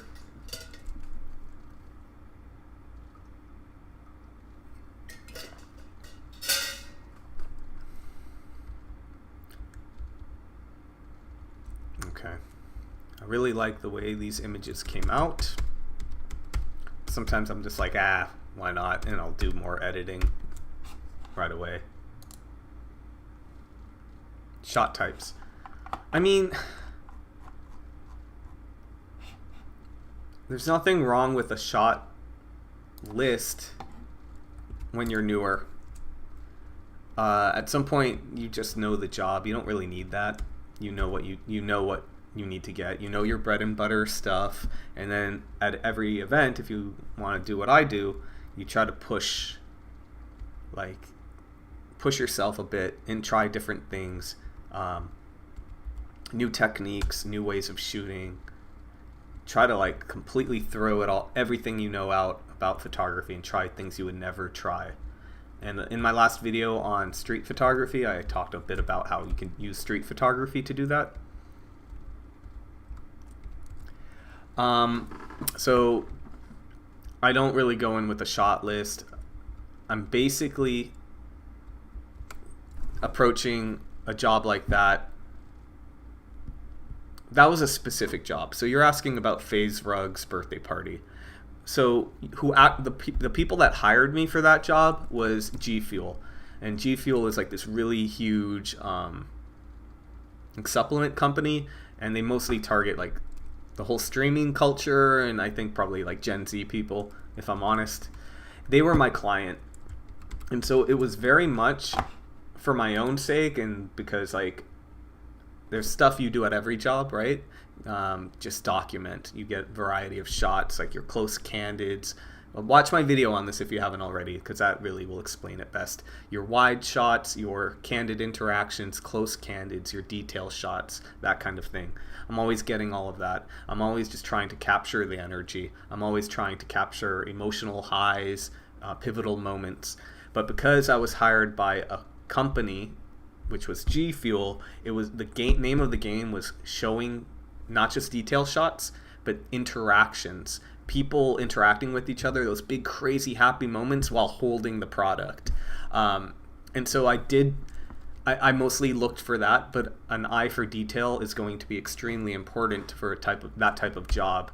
For that type of job, for example, if they're holding like a cup, the logo needs to be facing outward.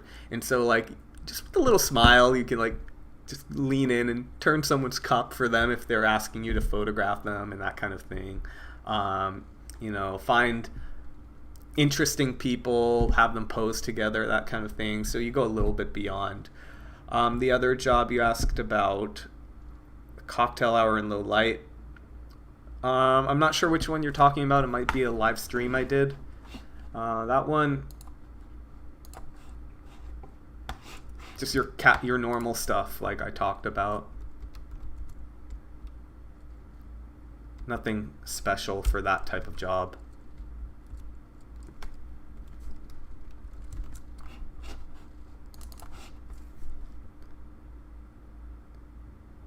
Which video did you not see? Sorry, I'm like doing some major multitasking here. Oh, the shot types. That's like my biggest video. Let me see. Like if you go to YouTube and you search my name, it's probably, or if you like search event photography on YouTube, it's going to be the first one that comes up. But I'll throw it into the...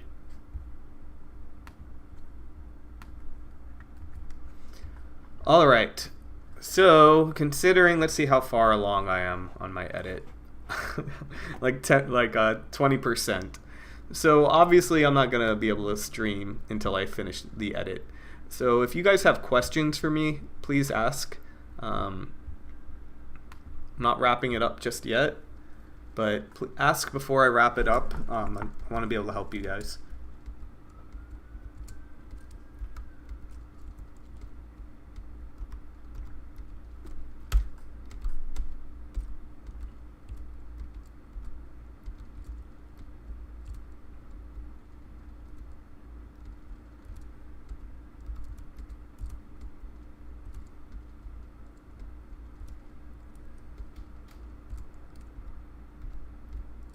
Once in a while, you'll get a shot and you know it's not a great shot.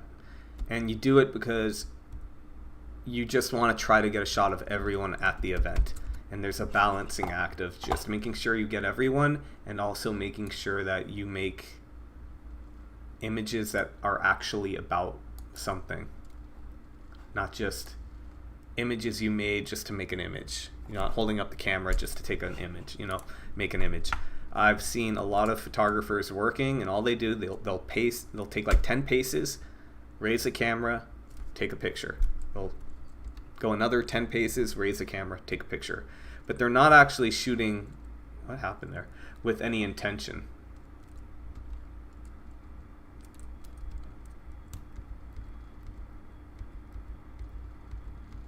Some clients, I'll admit, don't really understand the art form, and they think the more photos you take, the better. And if you don't look busy, they'll comment. But typically, when you're looking for meaningful moments, you do look pretty busy, even if you're not taking a picture every 2 seconds.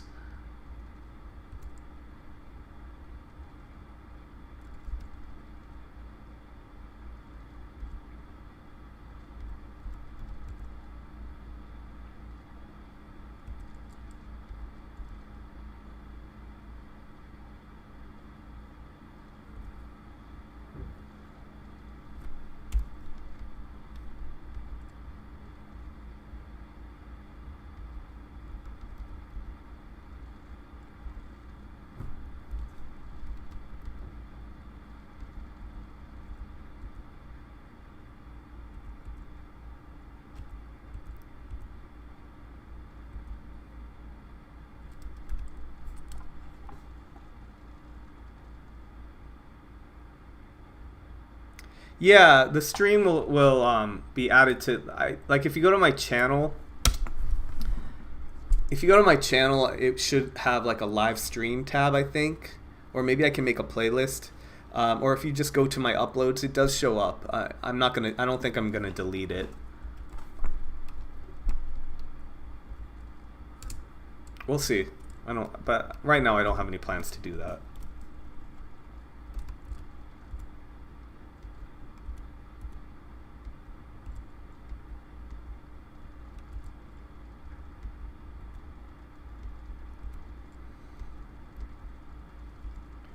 So like I said, I covered the hell out of this job. I mean, there's like 2,600 photos. There were 2,835 photos originally. I anticipate with a tight edit getting that down to what we're going to see in a second. Oh, not yet, but like I did do a big burst for this guy because he was waving that. I'm not going to call it a pom-pom, whatever you call those. I don't know what it is, but he was waving it around not super fast, but fast enough where I felt like a burst was appropriate. And so because I had a few moments like that, my count is a little bit higher than what I would maybe expect it to be on average. But after doing a tight edit, I would expect I will get this down to probably 2,000 at the most, maybe. What I can do is I can look, well, how many have I marked for reject so far? 227. So yeah, I would say at least I'll get it down to 2,000 from 2,800. There's jobs, smaller jobs typically. Maybe they're not as dynamic. Or I should say jobs before I had these crazy bursts, and my timing had to be so spot on where like I maybe deleted 5% of my images at most. Old Canon 5D Classic, you just had to be damn good at everything. Predicting moments, timing your shot. Servo was trash, so I had to do single focus, so I had to quickly focus and grab the shot right away. It had like a 3-shot burst that I didn't ever depend on, because if you missed the moment, you missed the moment. Like that 3-shot spread wasn't going to save you. Whereas like if you've got a 20 frame per second camera, if you just start holding it down before the peak of action, one of those shots will capture the peak of action. I never felt like if I held down a 3-shot burst that I would get lucky and one would capture the action. I just counted on getting it in one shot. Okay, so here's what I'm gonna do. I'm gonna quickly scroll through all of my images. I'll have to finish my edit on my own later.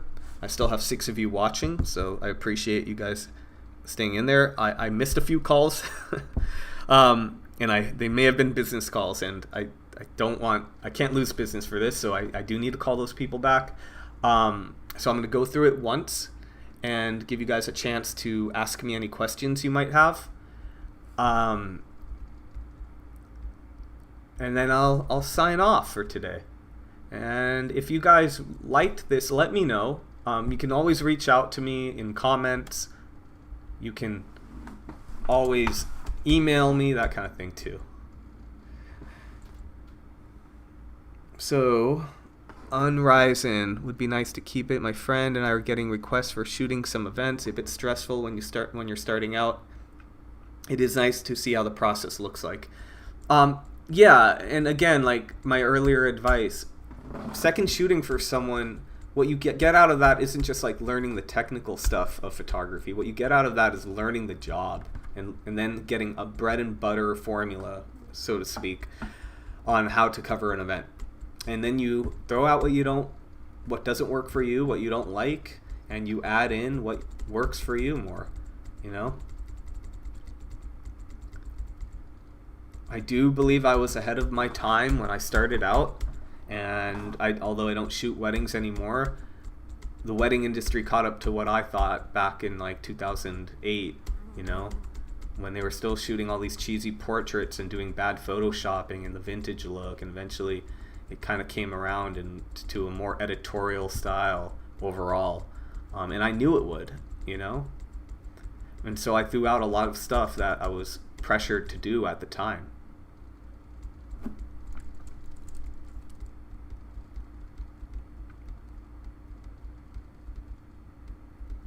Going it alone is like scary, you know? Not knowing what you're supposed to do, like, doesn't make sense. Like, just because you're good at photography doesn't mean you know how to be a good event photographer or portrait photographer or anything. It's a different thing. Knowing how to cover an event, knowing how to conduct yourself professionally, are all different than making images.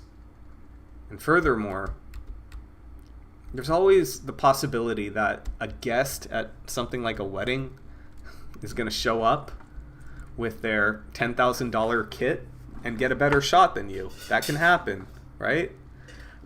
But they shouldn't be getting, like, the mean image shouldn't be better than your mean image. Your average image should be far better than theirs. So much of what we do, how do I phrase it? Hang on.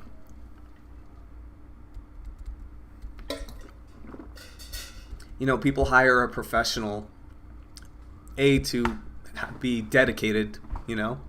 Like, you could just have a friend take pictures, but you hire someone to be dedicated to the job, not have their attention split, and you're hiring them for consistency. Any amateur can get one amazing shot, and if you don't have to worry about covering an event fully, it's going to be very easy to just try to get the best shot possible, right?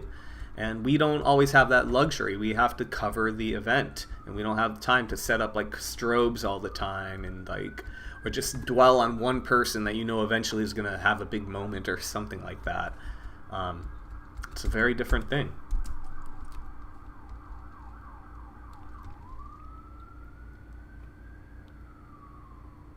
So, Unrisen, especially how to approach people on the event and where to be, how to be where you should be is what he meant, or she meant. Yeah, you develop a sense for where to be at an event. Like, it's controversial. Like, I have a different personality type than a lot of people that seem to be on YouTube. Or people that comment in forums where they're like black and white thinkers, where this is what you do. Or they go, if you don't have two cameras with two memory cards in each, then maybe you shouldn't be a professional photographer. They'll like comment stuff like that, and I'm not like that. And one thing I don't agree with for a lot of people, I'm not a control freak, or perhaps I just deal with the anxiety of not having control by embracing it. I'm very much all about just being present. And maybe I'm skewed too far in that direction. But for like me, at an event, I feel like I have a timing. Like I just have an intuitive sense from experience and just by staying present of when something big is about to happen. You know, I'm observing everything. So like, I just intuitively know when I need to start positioning myself for the next speaker on stage or whatever. But some people don't feel that way. Some people feel like they need to have a list of the VIPs, and they need to know the exact time, and they need to know if there's going to be any surprises, like where at this point someone's going to come out with a gift or a birthday cake, that they need to know about it and all of that. I don't feel like I need to know it. I'm going to be honest with you guys. I don't feel like I need to know that stuff. Does it benefit me? Well, it doesn't hurt, so yeah, it benefits me, but it is not necessary for me to do the job. But I'm speaking from 13 years of experience. If you're starting out, I do suggest being very prepared. You know, I do relate, not because jiu-jitsu is so relatable to photography, but because I do so much jiu-jitsu, and so it's a big part of my life, I could relate it to other things too. But it's kind of like easier said than done for me to tell like a white belt, oh, just be present, you know, get out of your head. Well, at white belt, when you're training with really experienced people, especially if they're wearing a black belt, your fight or flight instincts are going to kick in. And in photography, if you're new, you're going to be very nervous. So it's easier said than done. But why I talk about it so much is because I think it's important we know where we want to get, where we ultimately want to be at some point in our careers.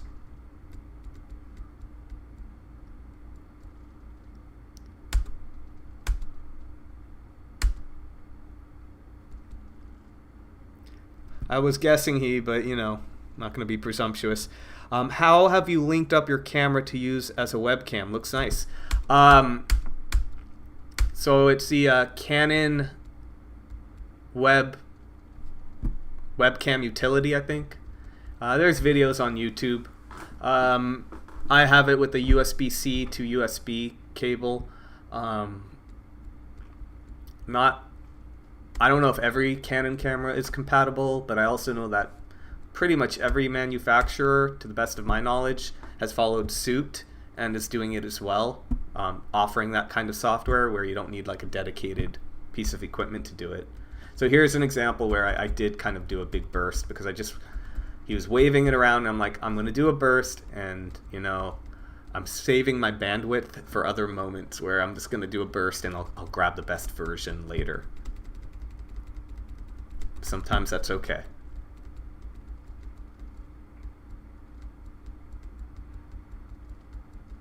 So I'm just scrolling through really quickly.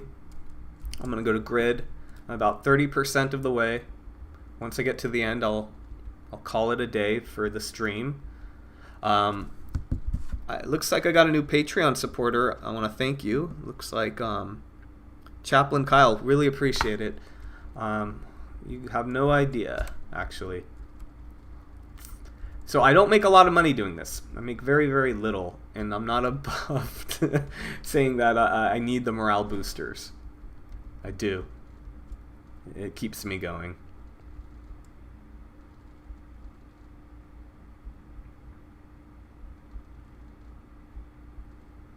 The other thing, it's odd. I mean, it's a weird thing to complain about, but my Patreon supporters don't take me up on the perks almost ever. I offer perks so that I'm able to help you guys more. I'm not just saying, hey, give me money. I mean, it's not like I'm not helping people. So it's not like, but still, to me, it feels like I didn't want to do a thing where it's like, just give me money, show me support. I'm like, no, let me help you further. And so I have perks, and very few of you guys actually take advantage. And it's no bother to me. I want to help people.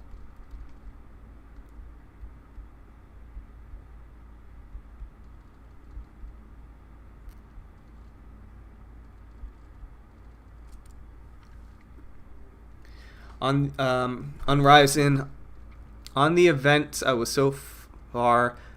Where are you from?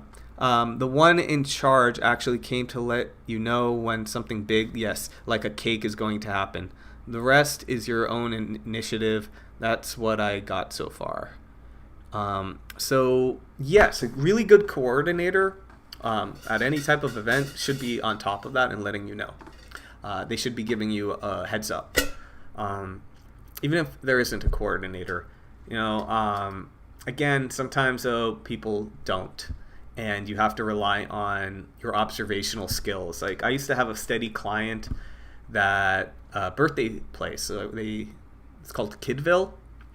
It's a big franchise, so there's multiple Kidvilles, but this one I went through like 3-4 managers. All of them, my info was always passed along, and so for years I would stay pretty busy shooting these kids parties, and the staff kind of generally knew, like, hey, just heads up, we're going to bring out the cake. But once in a while they didn't. They missed it.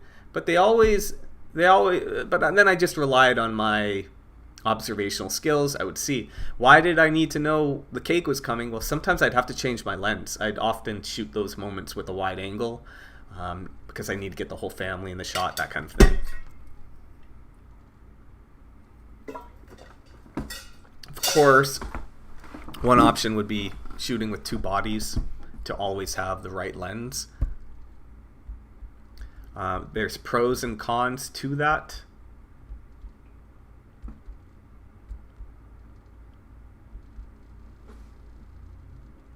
James says, yes, better safe than sorry. Some people living like they're on 1 gigabyte memory cards. Should I pull out my graveyard of memory cards that only have like 512 megabytes?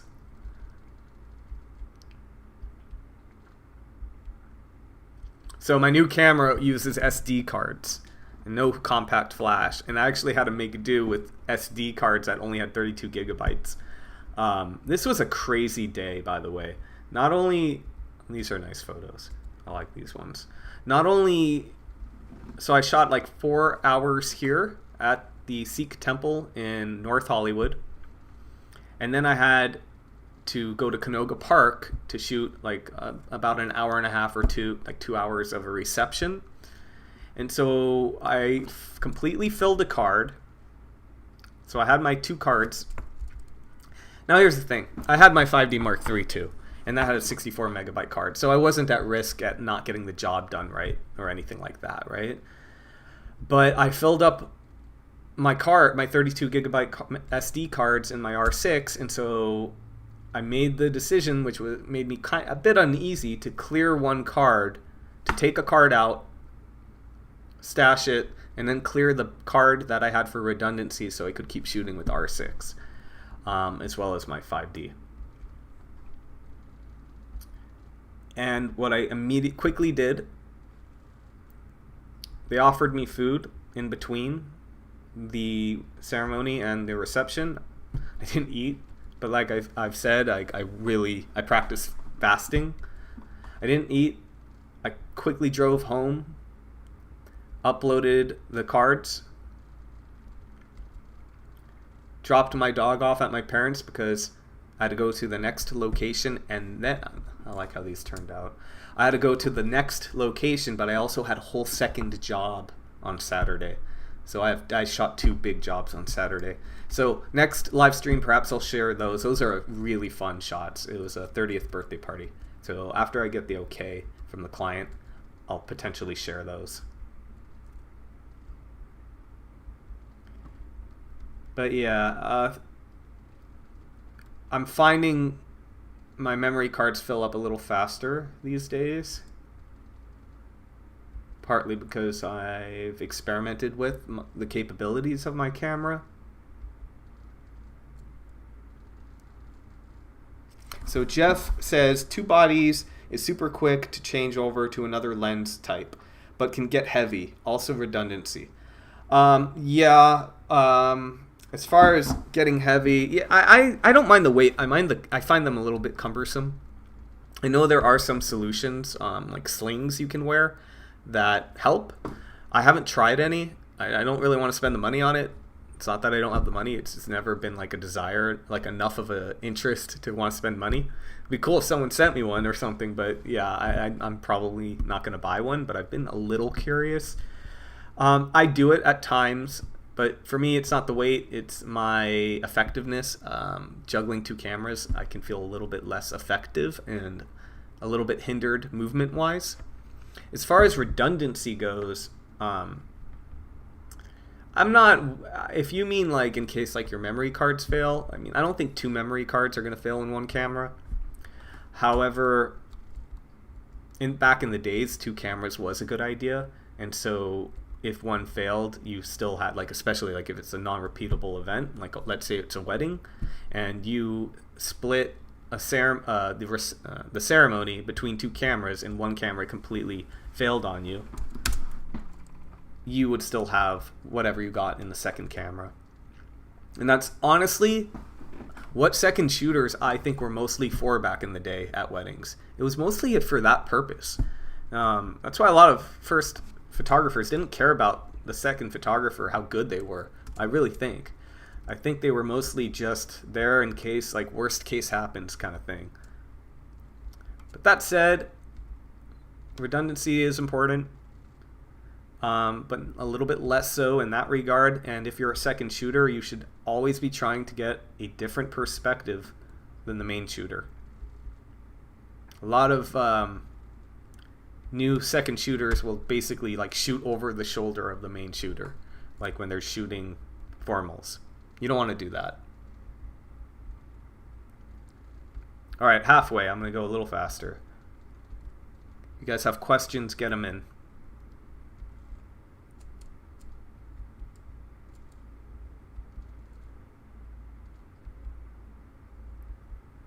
Looks like there's a lot of really nice moments in here. So when I'm shooting big groups, I mean, it's a rapid pace, and I'm looking and I'm like I'm targeting different people's faces. I'm shooting. I'll be shooting super shallow and getting some candids, or I'll shoot a little bit stopped down and try to get the whole group. There's a lot of different things I'm doing as I'm making these images. Also, I have to adjust my metadata because I think all my 5D files are going to appear at the end, because my time wasn't synced up. But you can edit your metadata if you know like that camera is like an hour behind or 15 minutes behind. You can correct for that. But it's always a good idea at a big job to just make sure you have the same time set on your cameras. It's a big deal when you're shooting weddings or with a second shooter in general. You ideally want your images to be sequential, and you don't want the headache later on. So the best way is you show up at the job, you sync your time, make sure it's correct. One thing I used to do wasn't my idea. I mean, I think there's obviously another way you can do it. I kind of mentioned it, but if at one point during the wedding, me and the main photographer I would work with back in the day realized we didn't synchronize our time, we would just take a picture of each other at the exact same time, and then we would use that to correct the metadata later.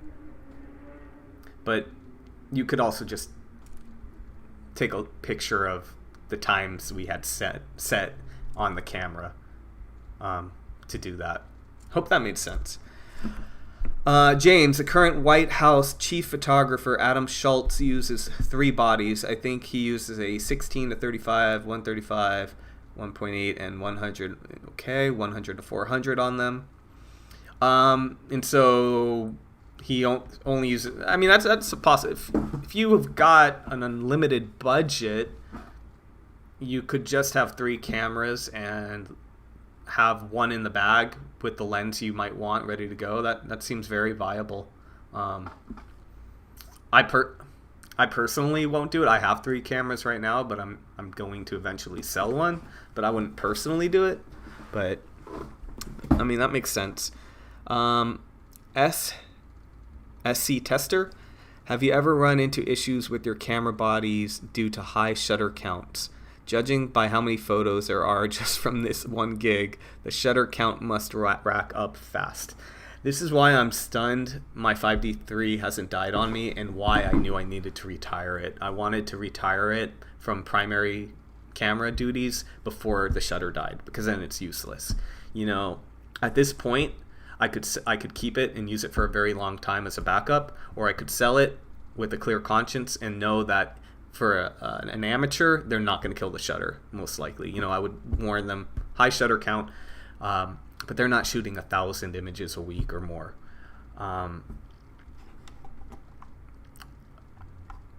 Yeah, so I have never had a shutter die on me. I've been very lucky, and I'm not sure how big an issue it's going to be in the future for cameras, because you can shoot with electronic shutters now, where you're not putting wear and tear on the mechanical shutter. So this is the end.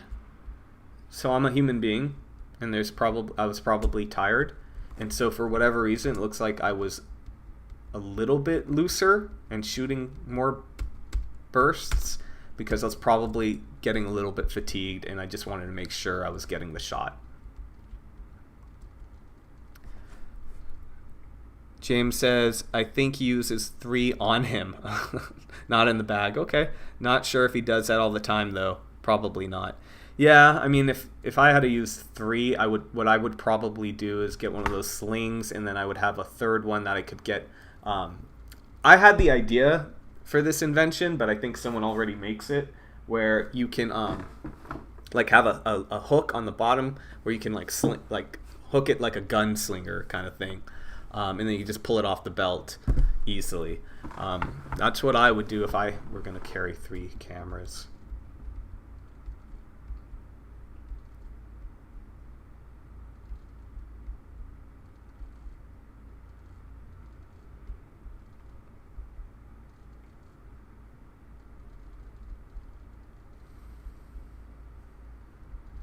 You know, and while we're on the topic, because I'm sure there's people that are watching that can't afford 3 cameras and definitely can't even afford 2. And again, I'm not one of those people who are like, well, if you don't have a backup, then you have no right to be a photographer. I'm like, that's a very privileged statement to make, I feel like. And often people will like make these opinions forgetting the fact that they started with one body, or just that maybe they had rich parents that bought them 2 cameras because they decided to be a photographer, you know? Yes, technically you should have a backup. But if you don't, and you're shooting low stakes jobs starting out, I mean, don't let it discourage you. I don't know what happened to the white balance on those images. It should be easy to fix.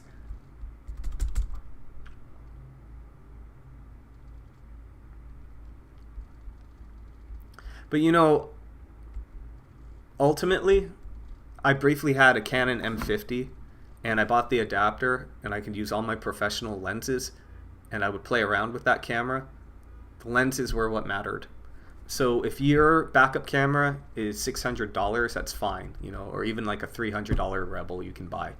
As long as you can use the pro glass, that's what I care about. I'm confident in my ability to make images where as long as I have pro lenses, I don't really care what the body is. Like, so would I want a 5D Classic to be my backup? No.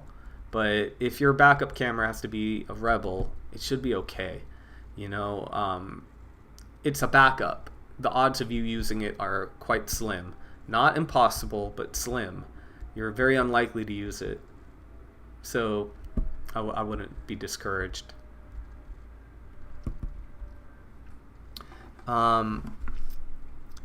So Jeff, oh wait, hang on.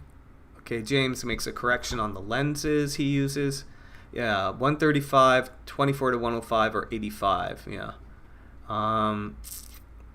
Jeff Williams, how do you handle business taxes for your business yourself or hire someone? I have an accountant, so I plan on talking more about this in a future video, but we're all somewhere on a spectrum. I'm far more artistic than business minded. The artistic stuff came natural. The business stuff it's not that I don't get it. It goes, I'm not interested. I'm not motivated by money, and so I had to learn. That was the grind. That part was the grind for me to learn that stuff. I have a very good accountant. Let's just say that. And she sorts me out. I'm organized, but for years, once I realized I was making enough money and the money was always coming in, like, I stopped keeping track, which is really bad.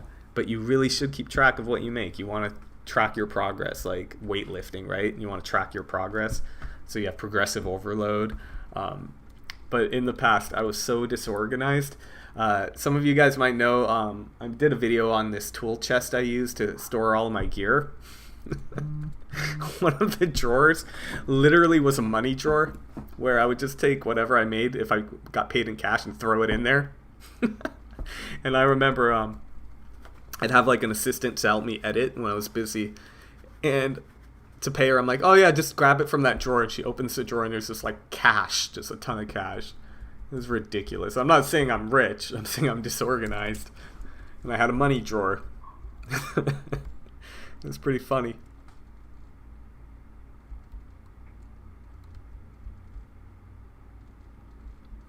So know your clients. I know they're going to want a lot of photos, you know, every moment I possibly can. Where some people might be like, okay, how many more photos do I have to see of my family? I knew what I was doing, you know. So I definitely shot a lot. And I'm going through them quickly, but if you were to zoom in some of them, you would see I'm actually changing my focus to focus on different people. Back on Ryzen, hang on. Jeff's other question back on. Let me know if I answered your question too. I hope I did. But you also asked back on gear. I use a sling and hip holster before versus a dual harness. Pros and cons. Neither is really better than the other. Yeah, I just throw my camera straps over my shoulders. It works, but I work on things like my craft, and I think hard about it. And I've had this Canon R6 for a while, for example, yet I haven't made an impressions video because I think hard on stuff and I'm tweaking it, right? I'm making tweaks to how I use it and trying to make sure I'm using it as effectively as possible. Outside of that kind of thing, I'm like a stubborn pack mule. Like, I don't like wheeled airport luggage. I like heavy, big backpacks. When I do laundry, I live in an apartment, so I have this massive backpack for lugging laundry, which gets really heavy. I don't know what's wrong with me. I don't make things easier on myself in that way. But as I get older, obviously, I start to consider it. And so I'm curious. I am getting more curious about trying things like that. I think I would like a holster as long as it's for sure not going to fall. I mean, you know what I mean? Like, if it's there and it's not moving, cool. I would like to try that more than having the double harness or whatever. Unrising says his backup is an Olympus EM5 Mark II. No one is seeing a difference if he or she is not you. Yeah. It's very true. We overhype. YouTubers, number one, overhype the differences you're going to see in between different cameras, lenses, and all that. I'll make a whole video on it, but switching between a mirrorless camera now and a DSLR, I have a lot of thoughts on it. On one hand, it would be just simply easier to have consistency. Whenever I pick up the 5D, there's this moment where I like a breath of fresh air where I'm like, oh man, I remember you and I like it. I love seeing the optical viewfinder. I think in the dream world we'd have an optical viewfinder with all the autofocus benefits of mirrorless. I don't care for the what you see is what you get thing. It's not as accurate as you'd think because the screen looks so good, you don't notice. Like, I find that when I didn't have that, I would know when I needed to overexpose depending on the lighting situations, etc. And it's still smart to do that, even if it looks good on the screen and I'm lined up at 0 for my exposure. If I know I have a hot background, for example, or it's backlit, overexposing is actually smart still. And I don't see it necessarily on the screen, but I know from experience. I hope that made sense. So with the 5D Mark III, there is some comfort, but I will be honest with you guys, like the autofocus capabilities of the Canon R6, it's mind-boggling. And to know that it's not even the best they have right now, well, it kind of is because it's on par with the R5, but then they have the R3 that's going to come out. And then we know there will be an R1. It's mind-boggling, you know? I thought my 7D Mark II's autofocus was like more than I needed, and its burst rate, and this is like insane. What other questions? Oh, so like what I wanted to say is that like there's some issues, you know, like it can be a little jarring, but also I get this comfort when I go back to the 5D3, but it can be a bit jarring going back and forth between. So here, this shot was really important to the dad, so I did a big burst. I wanted to get the right one. It's probably looking like this one in the bottom right, but I'll figure that out later. That's a good one too. I like that one.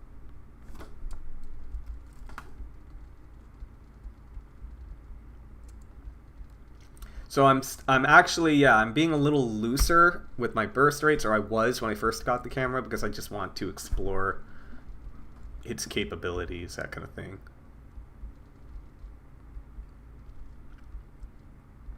In here, I think there was some fatigue setting in, which didn't affect the quality of my work, but I was doing a bigger burst. Okay, now we are at the reception. Got another question real quick. two A7 threes. Sorry, even with my glasses, I can barely see. A7 threes cheaper than Z6 or R6 is still at least $3,000 for someone who's serious about using two bodies. Of course, there's other options that are cheaper, but for a pro standard, I think that's about right. And Unryzen adds, yeah, on the Fuji X-T3, my main, when you're using image profiles, they show, I think you mean different readout on histogram. That's interesting than it is in reality, but luckily there is option to turn that off. On the first, you are clipping on the real view. I don't know which image you're talking about. You can let me know though. What was I gonna add? Yeah, ultimately, back with the DSLR, you had your light meter, and you had to understand how to interpret the light meter. That would inform making the image, and then after you could look at the histogram, because you can't always depend on the screen, especially in like bright light, and especially on an older camera, the screens were not very good and would get washed out. So that would be the process, you know, a well-informed knowledge of how photography works, so that you get it right and you don't just expose for zero. You know when to under or over, depending on the conditions, and then you use the histogram. And now I think the viewfinder and a mirrorless is a good starting point, but I don't think you should discount the benefits of like understanding how photography works, and then ultimately, like, I trust that more than what I see, because that's data, right? That's data being received. It's not biased, where the screen can be biased, whether it's your own bias, where maybe you're just realizing, well, the whole scene looks good, and you don't stop and think, well, should I overexpose because they have very fair skin and they're backlit, that kind of thing.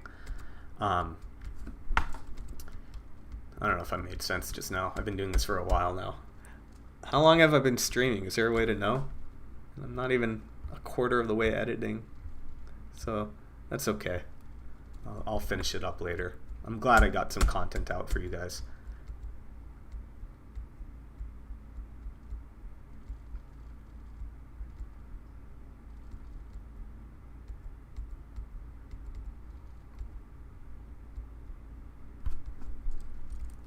Okay. Wow, seriously? Over 2 hours? Okay. Yeah. Almost done. Yeah, if you guys want to throw a question in there. So this guy looked really familiar. I think I went to high school with him.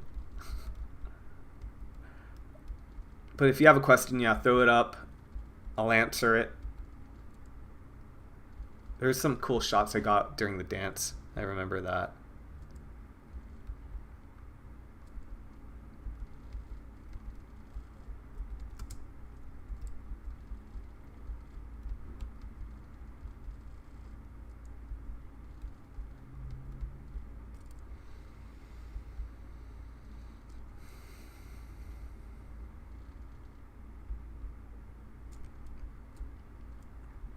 I'm someone that can go hard for like at things. I can shoot a 13-hour job without eating or anything, but then after I crash. But during, I can typically go really hard. So Los Angeles just initiated another mask mandate indoors, and I've been starting to really book. So I'm curious, like, if it's affected you guys, because I had a really big influx of work in March, tapered off a little, and then I started getting a lot lately. And one, it's not definite, but I think it's pretty much mine, would be a multi-day conference, and those are the ones I make the most from, like the most money from. However, I don't know if the mask mandate will change any of their plans, you know? I think at this point, the wheels were in motion, and they're not going to be able to cancel the event, but it might be like a masked event, which nobody likes. It doesn't make for good photography. And then I'm bidding on a massive job that won't be until October, and it's literally over 100K is what my quote was for. You know, they wanted 13 photographers, 7 editors, and all of that. And I decided, you know, I feel confident, and I'm at a point where I'm really ready to step up and with my career, and I would be happy to, if they would just book me, and then I would book everyone else and oversee it and guarantee consistency. And so I would be hiring out a lot of people. If I book it, I'll put a notice, and I'll be needing to hire people if you're in LA. But a lot of bids don't go anywhere, you know. It's not probable I'll get it. Well, I don't know that, actually. I'm not going to get my hopes up, but I'm optimistic. Hopeful.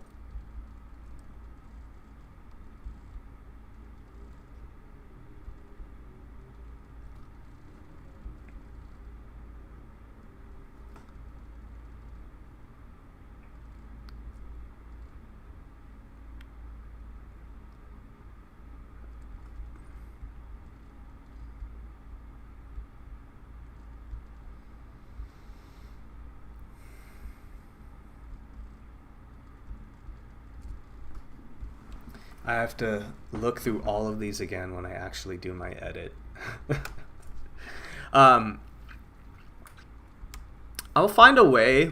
I'll do a video where I'm not going to talk because it's really draining for me. And I'm having to multitask, and I'm not able to properly edit. But I'll do a video. I'll find a way to just do a video that I can keep entertaining for you guys without me having to also talk. And that way you guys can get an idea of how long it really is taking me to do an edit and what that looks like when I'm focused.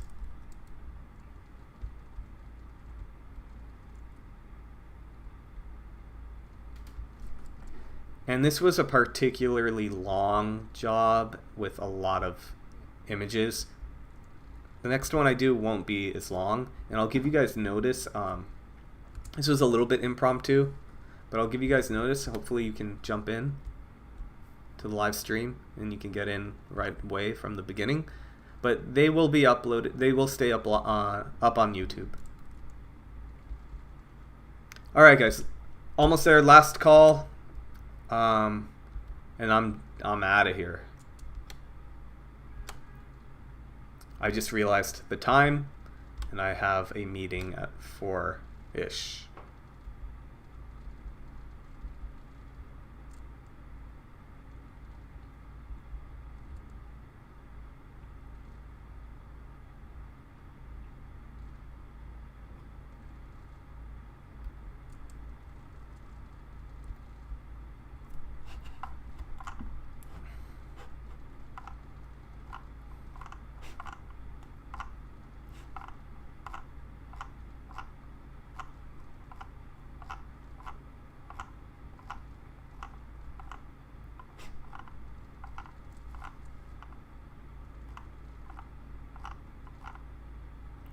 I like these shots of him.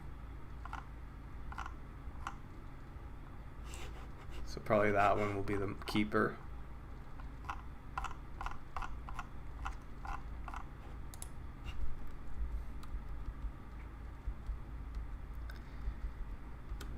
So I hope this helped people. I really do. If there's anything you hope to see in a future live stream like it, let me know. I hope I was able to support you guys in your own journeys. I'm always looking for feedback because the goal is to help people. And so I want to know how I can help you. And if you want to support my channel, you can do a super chat thing. If you want to join me on Patreon, that's probably the best way to support me. And then I can support you back. I'm so sorry. I'm actually burning out. I'm really tired, and I have to make a bunch of calls now. And then a meeting, and then I have to finish my editing. And so thank you guys for watching. I really appreciate all of you. Really, this was a good turnout. It was better than I actually thought it would be. So thank you all.